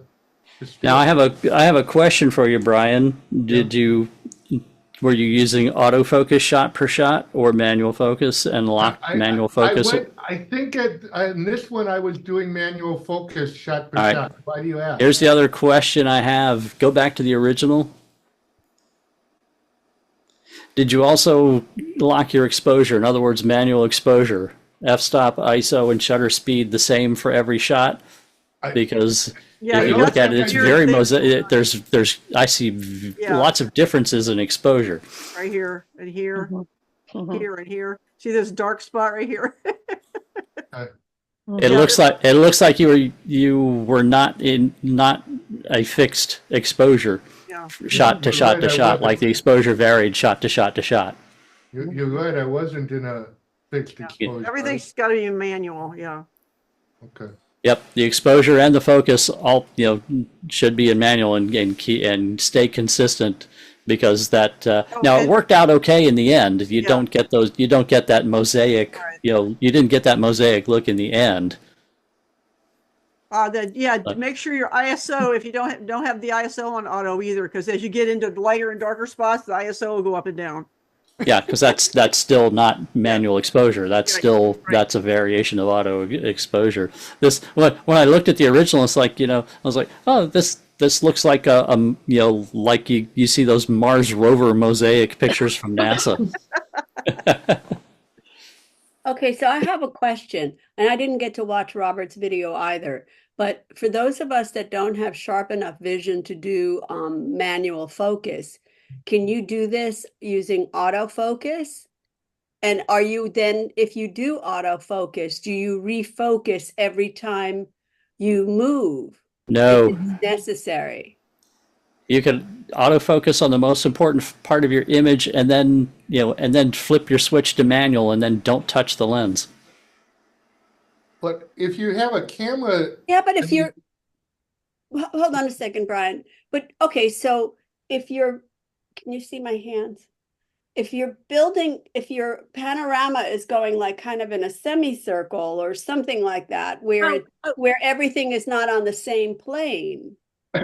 At the distance this is shot from, if you use the right F number, it's still all going to be within the depth of field. So if you were doing if you're on a tripod, you could do f/16 with. Oh yeah, absolutely.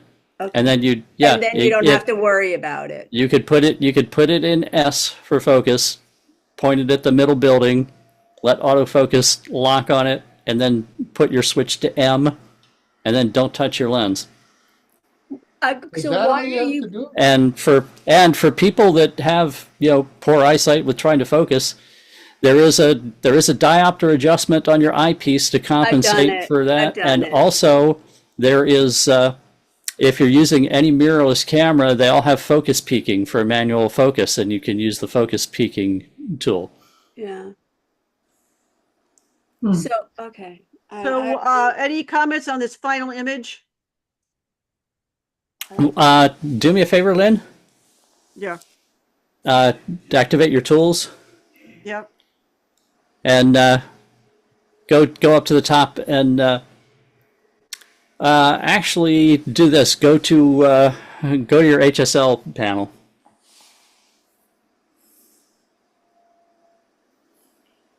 Okay.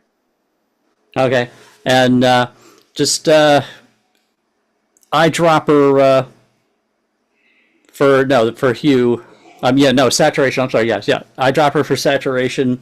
Like on the beer can building or the bridge. Yeah, there. Yeah, there where you had it was fine. Yeah, there. And yeah, there you go. Yeah, not that much, but yeah, there we go. I'm missing the point here. What are we doing? It's less really yellow. Taking out the color pollution from the sodium vapor lamps that that are all over the shot. Oh, okay. The, So show me Yeah. before and after. yeah, hold on. Go to the history and There's before, there's after. It's real Oh. subtle. It's really yellow. Okay. And then we just That- got rid of some of the yellow. that's all the sodium vapor lamps that are all over downtown. Yeah. But aren't you changing what it really looks like by doing that? Well, it doesn't look that orange to your eye when you're there, but it looks more orange in your camera than it does to your eye, based on the white balance settings. So this is making it look more like what your eye sees. You can buy a filter that does this, or you can just do what we just did. Yeah. Way cheaper this way. Yeah. All right, moving on. Next one is Lord's Lake Nature Park. This one is Sylvia's. The score is 23.7. This is the original. And here's the final.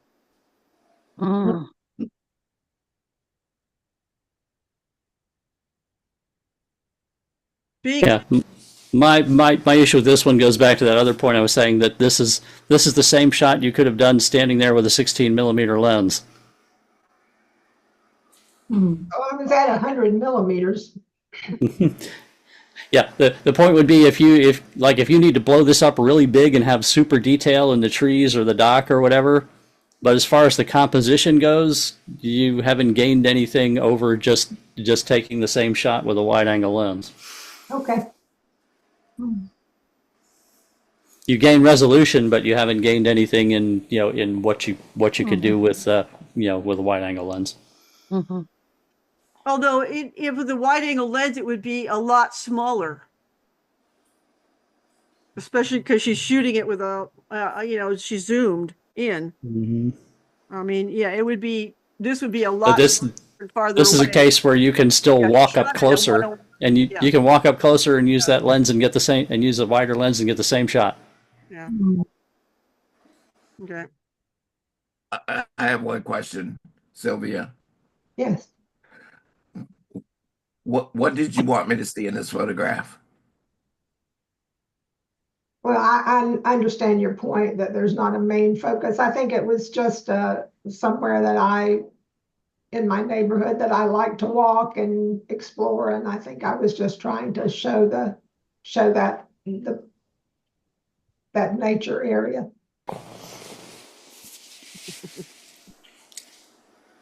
And like someone else said, I've done straight panoramas one row, but I've never done the 3 rows. So it was sort of an exercise just to try to do it and stitch it together. But I see your point. It's not a particularly dynamic shot. All right. Next one is Coachman Park area. This one is Brian's. The score is 24.4. There is the original. And there is the final. And I really wish you would reshoot this. And I plan to actually at a better light. Your light is fine. There's nothing wrong with your light. Go back to the original shot. Okay, there's a bridge going across there. You see that bridge? Yeah, a small bridge on the left-hand I got rid of it. side. All right, no, I know you got rid of it, and I know why you got rid of it too, because of the railing that's over there. Yeah. All right, but see, I would like for you to move just slightly more toward the left-hand side. I apologize, and then start. You see what the walkway here? the walkway on the left-hand side. Oh, this Yeah. part, oh, the dock. That's a boat dock. That's a boat dock. Yeah, but I'm talking about the walkway just Right here? to that walkway, correct. Okay. I want you to go a little bit more to that side because that walkway is your central point to carry you throughout this photograph. Yeah, kind of lead over see that? lead over the rail instead of shooting the rail. Right. And then, lean over there. Take 3 steps to the left and lean over the railing. I don't because know. that walkway takes you all the way through. It's a guide to this photograph. Yeah. Okay, so let me ask a couple questions here. This is a 3x15. Am I going to be able to do a 3x15 with handheld? Oh yeah, absolutely. I was doing them. In bright daylight like that, you sure can. Yeah. No problem at all. Okay. Yeah, Just take take 3 obviously you can't lead over the rail with your tripod, so you're gonna have to do it handheld. But yeah, you can move do over. it. Yeah, like I say, just move over 3 steps to the left on your catwalk there, then lean over the rail and shoot that again. That is a great scene. Yes. Yeah. Beautiful scene. I had lots of trouble with this assignment, and I had a couple photo shoots, and I went home and Lightroom failed me to merge. And so this was like this was the afternoon before I had to turn these in. And so I had to, I had to take whatever light I had, but I would like to do this in the morning. Yeah. When there's a sunrise. Yeah. I did the same thing, Brian. My Lightroom would not merge mine, and I wasn't aware of the projection. And Robert told me that if I tried cylindrical, it would work, and then it worked. Yeah. Yeah, I had. Also, if you have too many images and you're trying to put them through there as a raw image, it's not going to handle it either. You've got to. I found that with my computer and my Lightroom, if I had any more than 25 images, it would not work with the raw image. It would work with raw images up to that point, but any more than that, I had to definitely convert them to JPEGs and then Convert them to JPEG and try it again. Yep, absolutely. Yeah, I had that.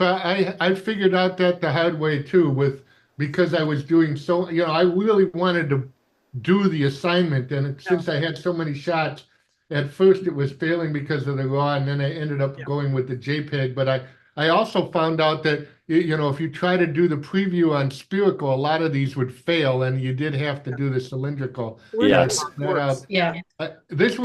I spent more time on this assignment than probably any I've ever done in 12 years. You probably learned a lot from it, though. Yeah, too. I did, and and I definitely plan to do more of this for sure. I have a question. I applaud everybody that put the effort into doing this. 100%. So I have a question. If you are going to do that, converting from raw to JPEG, would you do your editing first while it's still in the raw format and then convert to JPEG? Well, here's the issue. You would have to be 100% consistent with your editing across every photo. If you locked your exposure to begin with, so you're better off just doing a straight conversion, then doing your pano, then doing your edit on the pano. Don't edit your individual shots. Okay, You're multiplying the work you got to do by 15 or 20 times. Got it. But if you want to watch Robert's very excellent video, he shows you how you can do it ahead of time. Well, you could use the syncing in Lightroom, but it's not always 100%. And especially if you've got 30 shots and maybe there was some difference in a couple of them that you didn't notice, and you just synced it to the first shot that was one way and those other shots are different. So that's one way to with everything. Because there is another issue that happens when you're out shooting in daylight like this is if there's any clouds, but as you're shooting your pano, even if your exposure is locked, your lighting values can change shot to shot as hazy clouds or thicker clouds move over the sun goes in and out of clouds, or just the light shifts. If it's clouds like I see in Brian's here, the light level can shift from shot to shot. Yeah. So, and that's something to be aware of. As with everything else in Lightroom and Photoshop, there's multiple ways to do everything. So you've got to look at what you've got and then decide how to handle it from there. There's no cut and dry. Okay. I did have to do a lot of fixing of the sky. The sky did suck, and I used Photoshop to clean it up. Yeah. That's what you got to do. That's part of it. It ain't If you easy. if you do the photo merge in Photoshop, I think it did a lot better job than doing it in Lightroom. I was doing like over 50 pictures, and I just had to start it and walk away and come back 2 or 3 hours later for it to. But I was doing them in RAW, and it would piece them all together and stuff. I didn't get mine turned in because I did it one time, and I don't know where I saved it, and I can't find it. And then I went back. I was trying to do it the other day and redo it, and I just ran out of time. So you didn't get one from me this month. It is that, but you're learning from it. That's the whole point. One way or another, whether you turned it in or not, you've learned something from it. So that's yes. And I had 2 of them, and one of them, when I was shooting it, somehow I missed like a little section of the middle row of it. So it's like 2 pictures I got. The top came out great and the bottom came out great, but the little. All right, guys. A follow-up to Mark. A follow-up to Mark's. Alan has a follow-up. Yeah. A follow-up to Mark's comment. Are we better off doing the photo merge in Lightroom or Photoshop? Photoshop tends to do a better job in some instances, and if Lightroom fails you, try Photoshop. Yeah. I didn't like the results I got from Lightroom, but when it took a whole lot longer to do it in Photoshop, but the results looked a lot better. It really depends on what it is. Yeah. Let me just step in on this before you say any other thing. I sent a program there, APG AutoPan, Gigapan, whatever the name of it is, and what it does is it only does stitching. They're PG GUI. They only do stitching, and they work a lot faster than Lightroom and Photoshop that does multiple things. So as you get into panos and you really, really start to like them, go to a program that actually just do panos. Yeah, PT GUI is very good. I do 360-degree panos with PT GUI, and it actually 360 degrees around will hit the merge all the way from 360 degrees around, and actually creates an image that you can pan through 360 degrees as a viewer. Wow. Yeah. Okay, thank you. Yeah. Next one is Night at the Mall. And this one is Tories, and the score is 23.4. This is the original, and this is the final.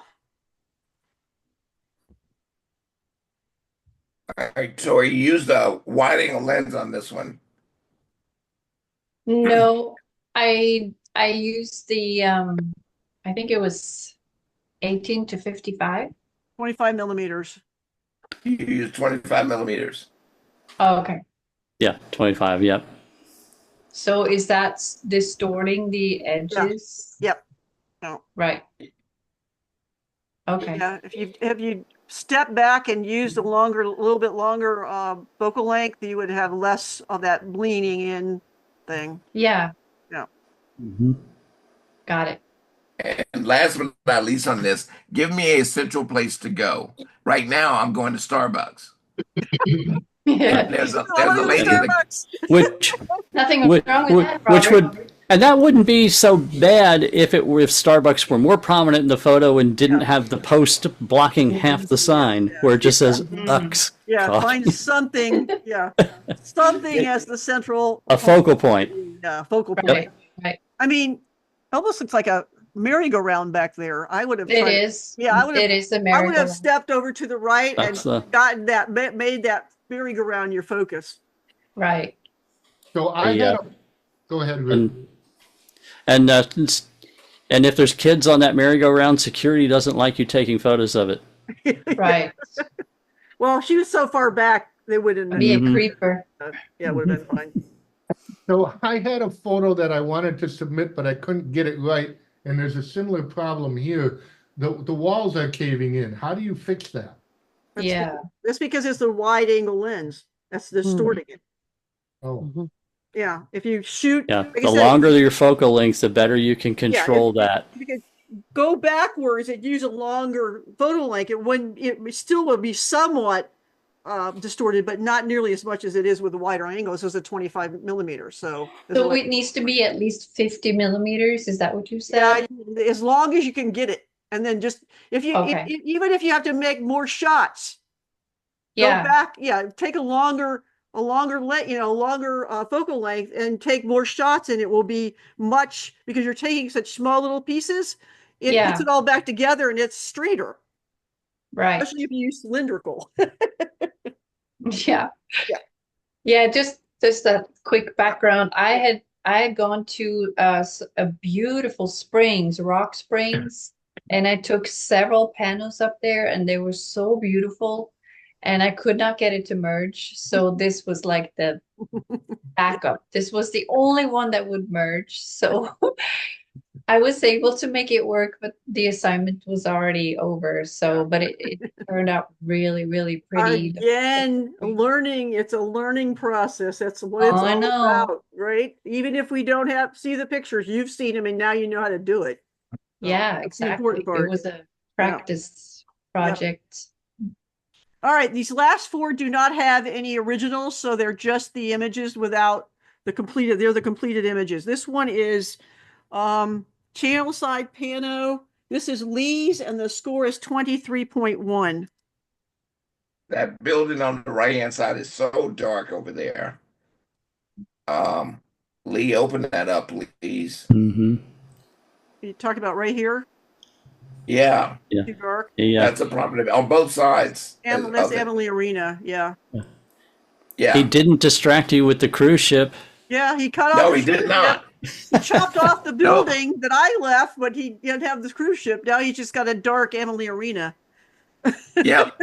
And see, on my case, in order to give you a central part, on that Emily Arena, on the facing of it, there's some sort of indication of what might be there, what might be showing on the marquee. Yeah. On the marquee on the right of it. Right there? Right there. That's the part I would open up. Yeah. That would give you a place to start. But I'd open up the sides, the left and right hand side, so it's not so dark, but make that little piece a little bit more prominent, so that when you pan around, you get to that last piece of Emily Arena. What about this part, all these parts here? Yeah. Yeah.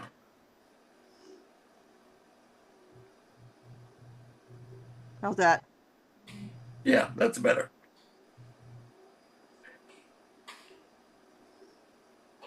Anything else? Well, I wish he'd given me a little bit more on the left-hand side with that white building cutting off. Well, that's when the ship would have been there, because he took this at the same time I did. So he cut off the ship. I have the ship. Well, you had the red part of the ship. That was the problem. Okay. It's that white in the middle of the ship. Well, is the white part and on the edge? You give me a dark on the right and give me a white on the left. Yeah. So that's where the problem is. All right. Next one is Tampa Flugtag Day. This is 36 images. This is Jim McWilliam, and the score is 23.4. And it would have been more had you given me more of the Tampa Convention Center, higher up. Yeah, What do you that's have to say for yourself, Jim? yeah, it's skinny. And can you give me more exposure on this, Lynn? It looks dim. Doesn't have anything to say for himself. There. Oh, thank you. Yeah. Pretty dark. I would imagine you can zoom in on any one of those people back there and see them clearly. Yep. Oh, wow. Yep. There's the crowd. Wow. Was anybody at Flutog? They might be able to find you in the crowd. Right. That's Yeah. what I'm talking Yeah, see, about. this That's is- the one. And Go ahead, Jim. and Yeah, and not only more at the top, Robert, more at the bottom. All those Oh, spectators in absolutely. boats. Boats? Yeah, to see more of that Some of them not look being like cut they're off. naked. Right. Man, to So put in that at the Tampa airport. Yeah. In order to have achieved that, did he have to do another row of pictures? Oh yeah, he would have to do Yes. one more at the top and one more. Another at the row bottom. top, another row bottom. Yep. And he may have had some of that, but he probably cut it off so that to get rid of all that white stuff that that Lightroom added on. So I'm sure Jim's gone to bed already. So Jim, are you here? Probably not. What is Futog? It's a Red Bull thing. It's anybody that could build something that would try to fly, and it was all like crazy drunk people. I didn't go to it, but I've been to one before. I'm like, this looks like it's before it's going on because they jump off this thing. Yeah, they jump off of that, and because all of their homemade flying machines crash, they crash in the water. Yeah. Yeah, it's although when Red Bull is not alcoholic, but they're also hyped up on it. Mm-hmm. I just love the fact you see all those people clearly. Yeah, I mean, even look at the people up here. Look at them; they're not quite. All right, Lynn, what was the? He used a 400. Okay, 400 millimeter. Yeah. So he took a lot. He said he took 36 shots. So he's got 3 rows of 12. So anyway, next one is Swan Lake. This is Fong's, and the score is 23.7.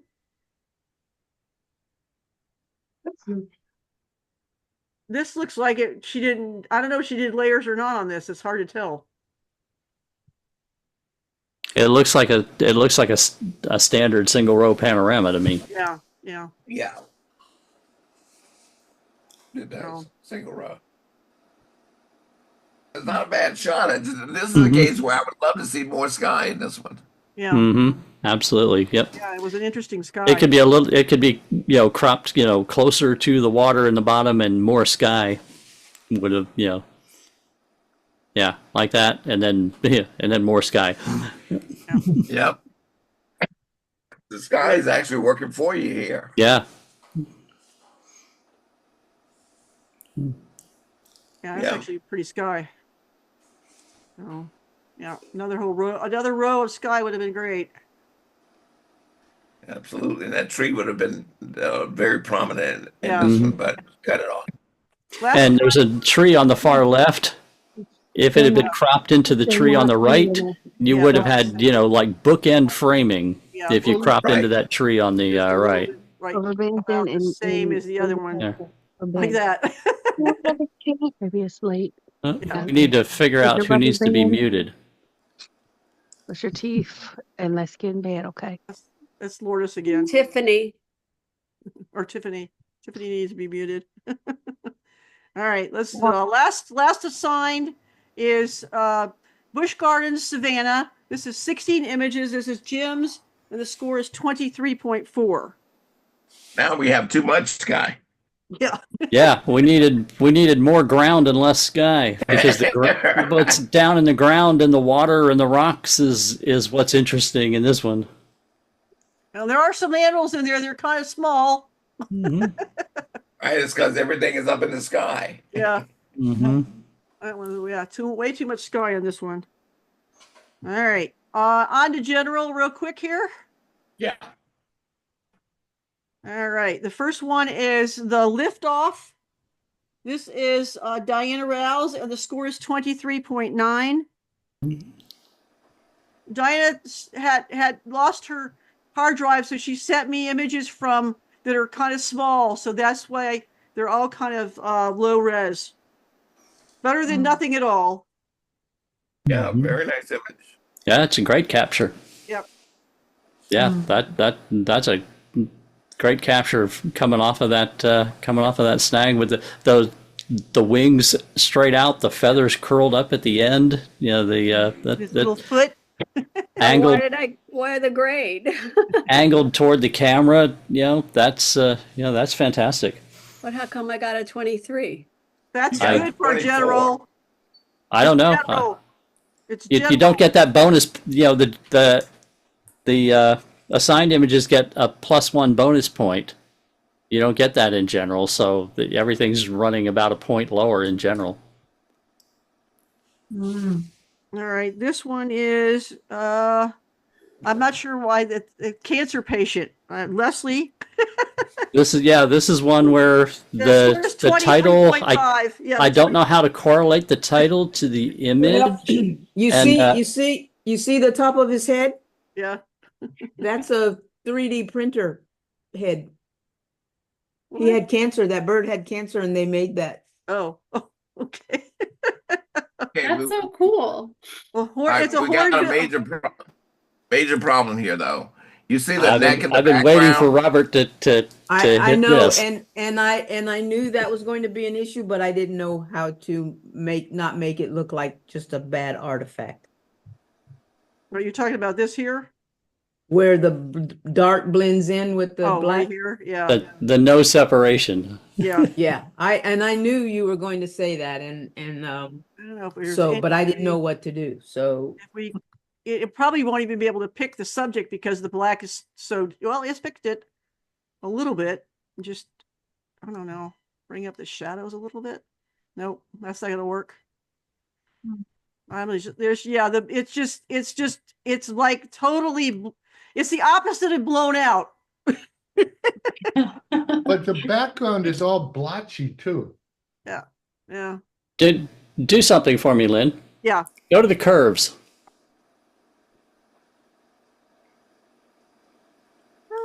Where are you? Right there. All right. What do you want me to do? I just grab the middle of the curve and start pushing it up. Way up. And go down lower in the curve and push up. Oh. It's just lowering. It's just breaking everything else. I'm trying to see I think if there's any no separation black at all in there that you could work with to there's no generate a black. mask or It's like anything. it's like white being blown out, but there's no data for the blacks. As I was looking, if you keep pushing that up, can you find separation? I mean, there's just doesn't seem like there's anything. Yeah, there is. There is. You Are you keep going. You can see the separation. Let's just. I can see it now. I can see the separation. Underneath the chin, you can see it. Yeah, right Yes. there. And so you do that like in Photoshop. There, so you found the separation. Oh yeah, there it is, right there. Then you can make a mask, and then you can mask, and and make the background lighter or make the part of the bird lighter, and have your separation. But you see how we pushed that curve until we found where it's separated? Yeah, you can do that. Just barely see it right there. Yeah, You I see could it. do that. You can go in Photoshop, push that curve like that, and then use that to make your mask. Okay. Okay. And then just mask all this in, and then you can lighten it up so that you can actually see it. Okay. How about masking for the background and lightening the background? Yes, but it's not going to be able to, like, even for the background here it's not going to be able to get rid of this. But like I say, but you do this in Photoshop. But I was just showing you how you can find the separation with the curve tool. See, it thinks anything because it's so there's no differentiation. It sees that as background. But it'll work in Photoshop. Doesn't yeah. That's what I'm saying. But use the curve tool in Photoshop to find the separation and then make a mask. Yeah. Okay. But yeah, that was a 3D printer beak up there. But we didn't know that, so the cancer patients seemed kind of like weird title analogy. Well, if you had titled it like 3D printed beak prosthesis or something like that, well, we might have looked at it a little differently. Just like, what are they talking about? I didn't hear the score. What is the score? The score was 23.5. Okay. This one is lion cub, young lion cub. Yeah, this is Diana's. The score is 21.5. Zoom in on where like the back legs and the rump are. Yeah, give me even more magnification. 200. It's all like blurry right Yeah, you see what's going on there? Now look further up. Yeah, look at how sharp, look at that sharp edge on the rump. Look at that really sharp edge, and then go down to the legs and look at where it's like all soft and blurred out. And Yeah, I think I tried to take some. That was poor. top off. It's poor masking. Yeah. Beautiful. Yeah. It's a Was cute my little resolution off because they were JPEGs or those shot size that I sent you, Lynn? No, it's because it was all blurry over here. No, not on that. I'm saying you said that it was a small. Yeah, both images were very small. They were less than 2,000 on the long I think side. I need to adjust that thing again. Yeah. Thank you. Yeah, they're real small, so that we really can't blow them up much. I mean, so, and it also, Yeah, when they're also, that low res, it makes them look out of focus. You can see also, if you zoom in around the whiskers, you can see the masking artifacts around the whiskers on the right side, those black whiskers. There's some of them where you can just see the brushing or where the mask, where the issues are around the whiskers. I don't think I did anything to the whiskers. This is one of your older, how long is this? When did you do this? I just shot that loud 2 years ago. Okay. Well, but I don't remember masking anything on the whiskers. Doesn't. Okay, moving on. It's getting late. It's after 9 o'clock here. This one is Monkey Business. This one is Tories. The score is 23.5.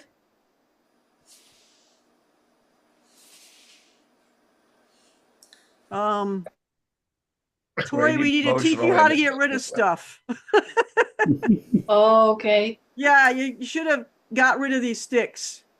Okay. I mean, if you couldn't move and get him, take a picture without the sticks in front of him, then you've got to say, okay, and then I'm going to get rid of them after, and in post-processing. And actually, you could do it fairly without that stick, it's a beautiful looking image. Yeah, because he's got, I mean, either that or just crop the heck out of it. But no, just go in Photoshop and take the stick out. Yeah. Right. I mean, that's actually not a bad image right there. Mm-hmm. Right. Honestly. I just love the way he's looking out. Yeah. In a way. In the overall image, though, I really like the way it works with that background. It's just those sticks. Yeah. I didn't even think about the sticks, but sometimes you can have stuff like that as a foreground, right? No, not when it's out Not of that. focus. Not that. When it's covering the hero. Yeah, that's when maybe? it's covering it. Yeah, especially when it's out of focus. Oh, okay. Right? Got you. Yeah, it's very distracting. Yeah. See? I didn't think about that. Look at the difference. Yeah. I mean, it's not a great job, but it just gets rid of, now all you see it, before all you saw was that. And it's right. Something Except me. Yeah. Well, it's something that as time goes by, you will notice it more. And you'll notice it as you're shooting it. And so you'll move over to the right and get the stick out of the way. Yeah. It's just one of those things that as you shoot more, the more you shoot, the better at that that kind of stuff you'll see. So yeah.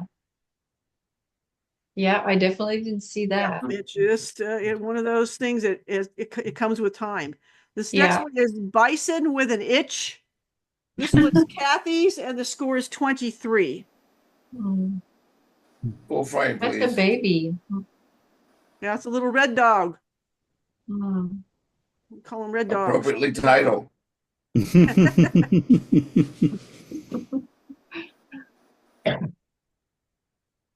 Anything else, guys? Yeah, great job. Yeah, that's nicely done. Next one is Hurricane Coming. Haven't figured out this title yet. This is Fong's. The score is 22.8. I guess they're gathering them up for the hurricane. I don't know. I guess that's that's the best inference I could make from the title as well. Yeah. It has a very cool color cast. to it, which isn't necessarily a problem, with the title. Okay, yeah, hurricane is a storm coming. That that blue cast is kind of appropriate, in that situation. Otherwise, I'd say warm it up. But based on the title, that the cooler temperature rendition is appropriate. Yeah, it needs a little more space on the right-hand side too. Yes, it's a little off balance. Yeah.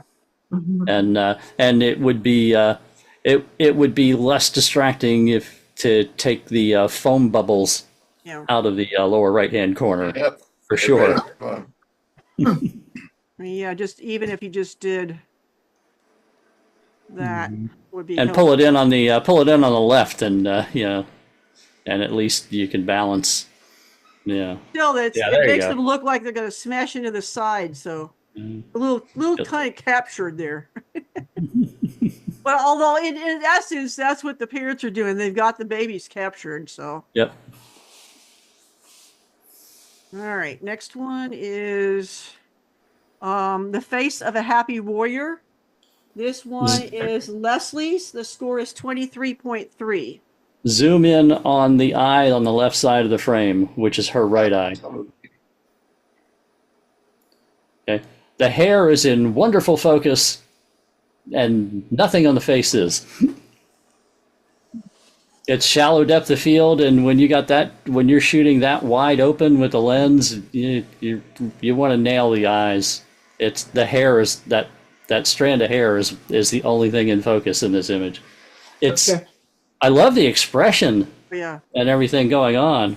It's just nothing's in focus but but that strand of hair. Yeah. Okay.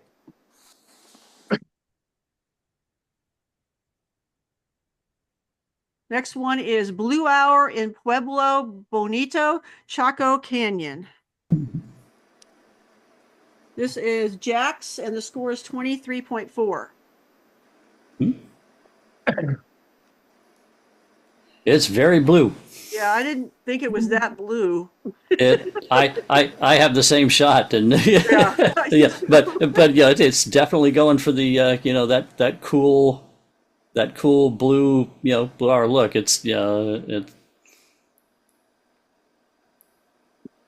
But I don't remember this being that blue. no, that like I say that's it's been treated. I'm pretty positive. Jack, what were you having doing? photographed it myself and having the exact same shot. I mean, to me, the sky. You can, leave the sky. Yeah, the sky was. But the stone looks very artificial at that color. So, Jack, you here? It was, I must have been underexposed because that's pretty close to what it was in the raw when I got it. Wow. Yeah, but Just I exposed it, I guess. Just select the sky, invert it, Lynn, and then just warm up the foreground.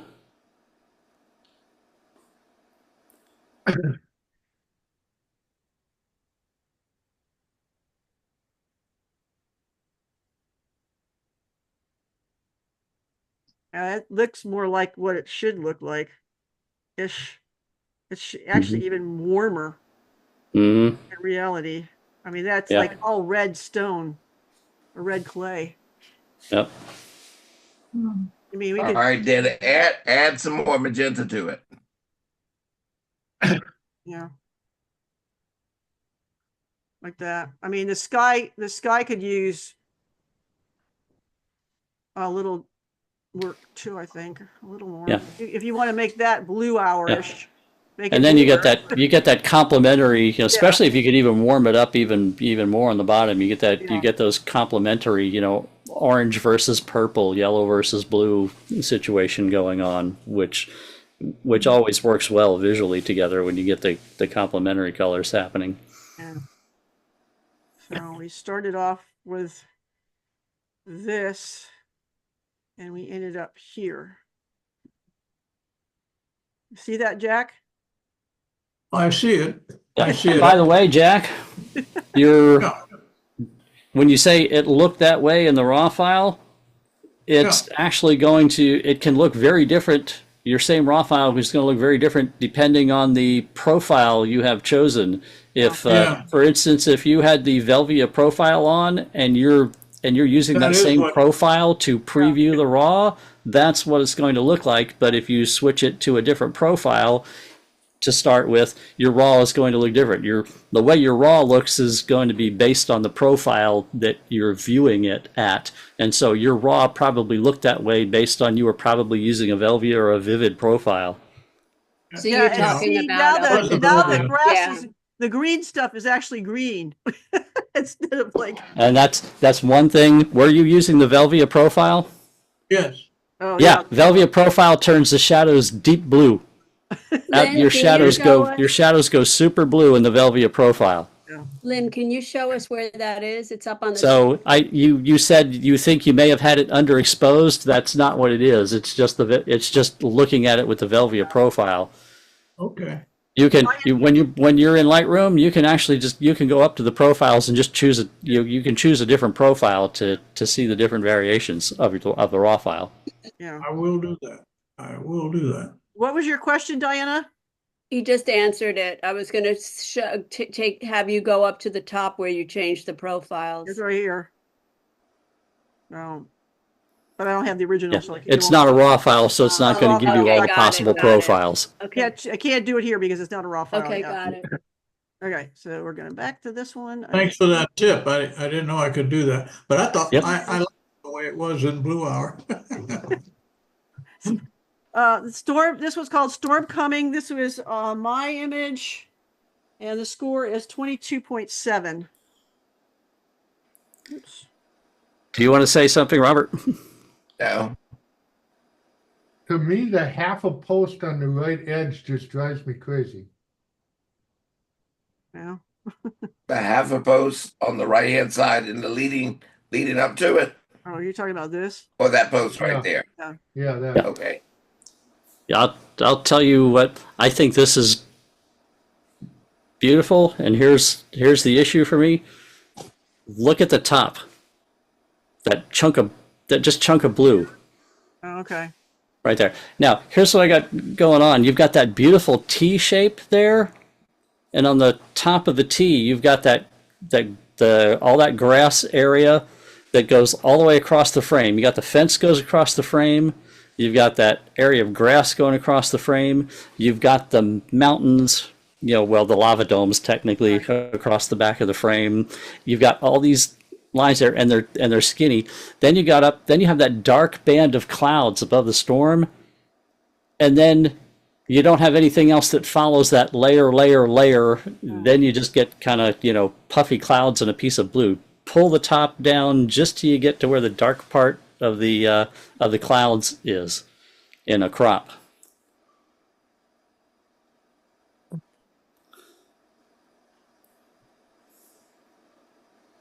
Keep going. There.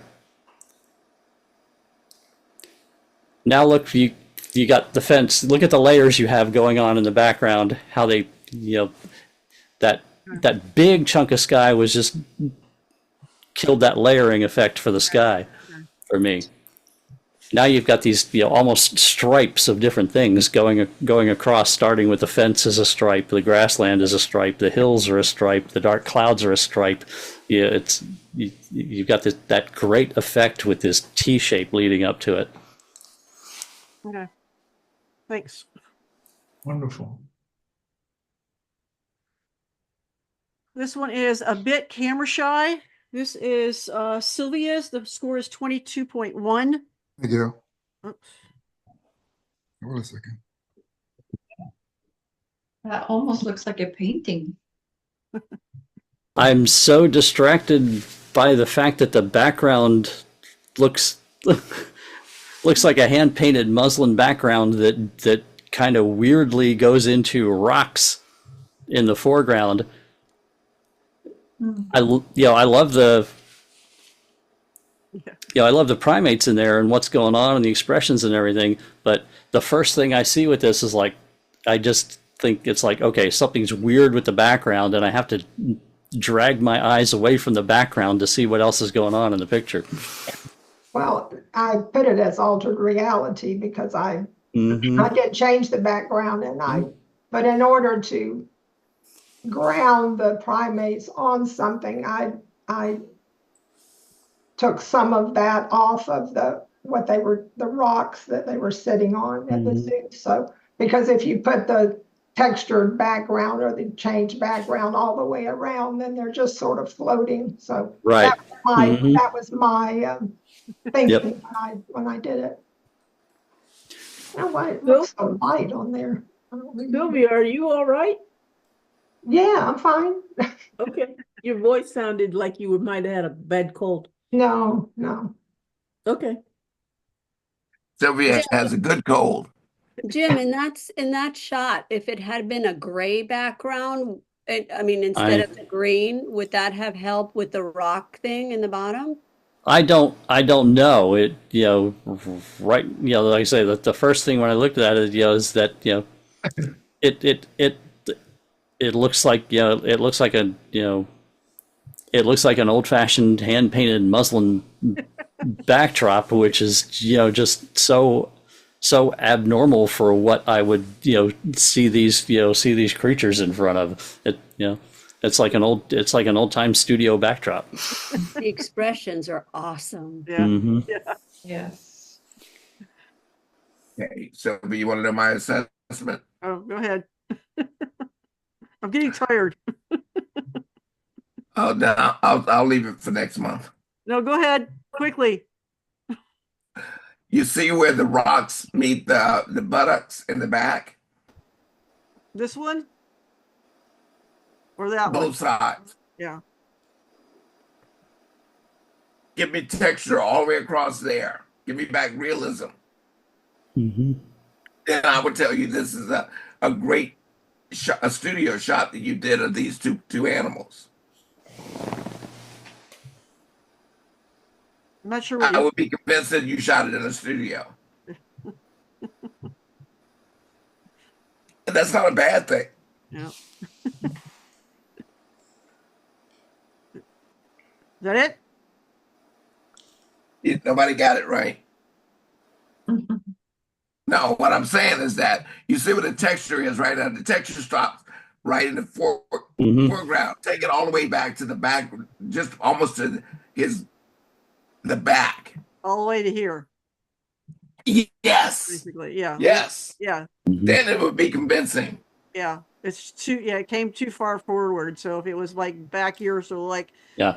And it's a pretty wall back there. And it's a very sudden transition, Yeah. especially on the left side. That's a very sudden transition from the painterly backdrop to the stone. Yeah. All right. All right. That's my comment.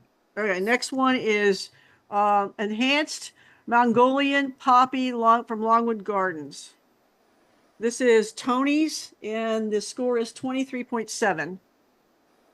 I think that's expanded. No, I guess that's the whole picture. That's gorgeous. I really like that. I don't particularly care for the crop on the left-hand side. This little doodad. That thing right there, yeah. I had the same issue. The flowers themselves, the visual impact is stunning. Yes. The poppies are awesome. But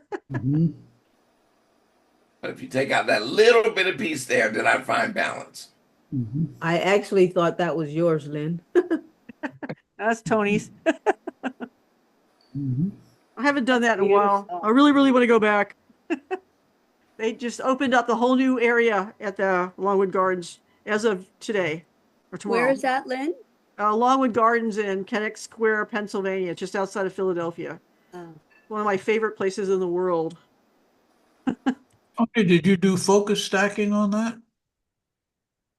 No. How did you know? No, there's What no was it focus. shot at? Actually, it was shot with a 400 I think this is shot with a 400 millimeter lens. That's 100. Wow, That's an ISO of 25,600? Yeah. Wow. What camera do you use, Tony? Z9. Expensive one. The Z9. Nikon. Oh, wow. Yeah. Now now I see the data says says 105. Was it 105? Yeah. Yeah, well, Yeah. I'm sorry. Yeah, that was the macro lens. Yeah, that 105 macro is fantastic. That's a beautiful lens. One I have, yeah, it's one of the best lenses out there. All right, next one is Osprey Fishing, Sebastian Inlet, Vero Beach, Florida. This is also Tony's, and the score is 24.1. Oh. This is one of the 600 millimeter, right?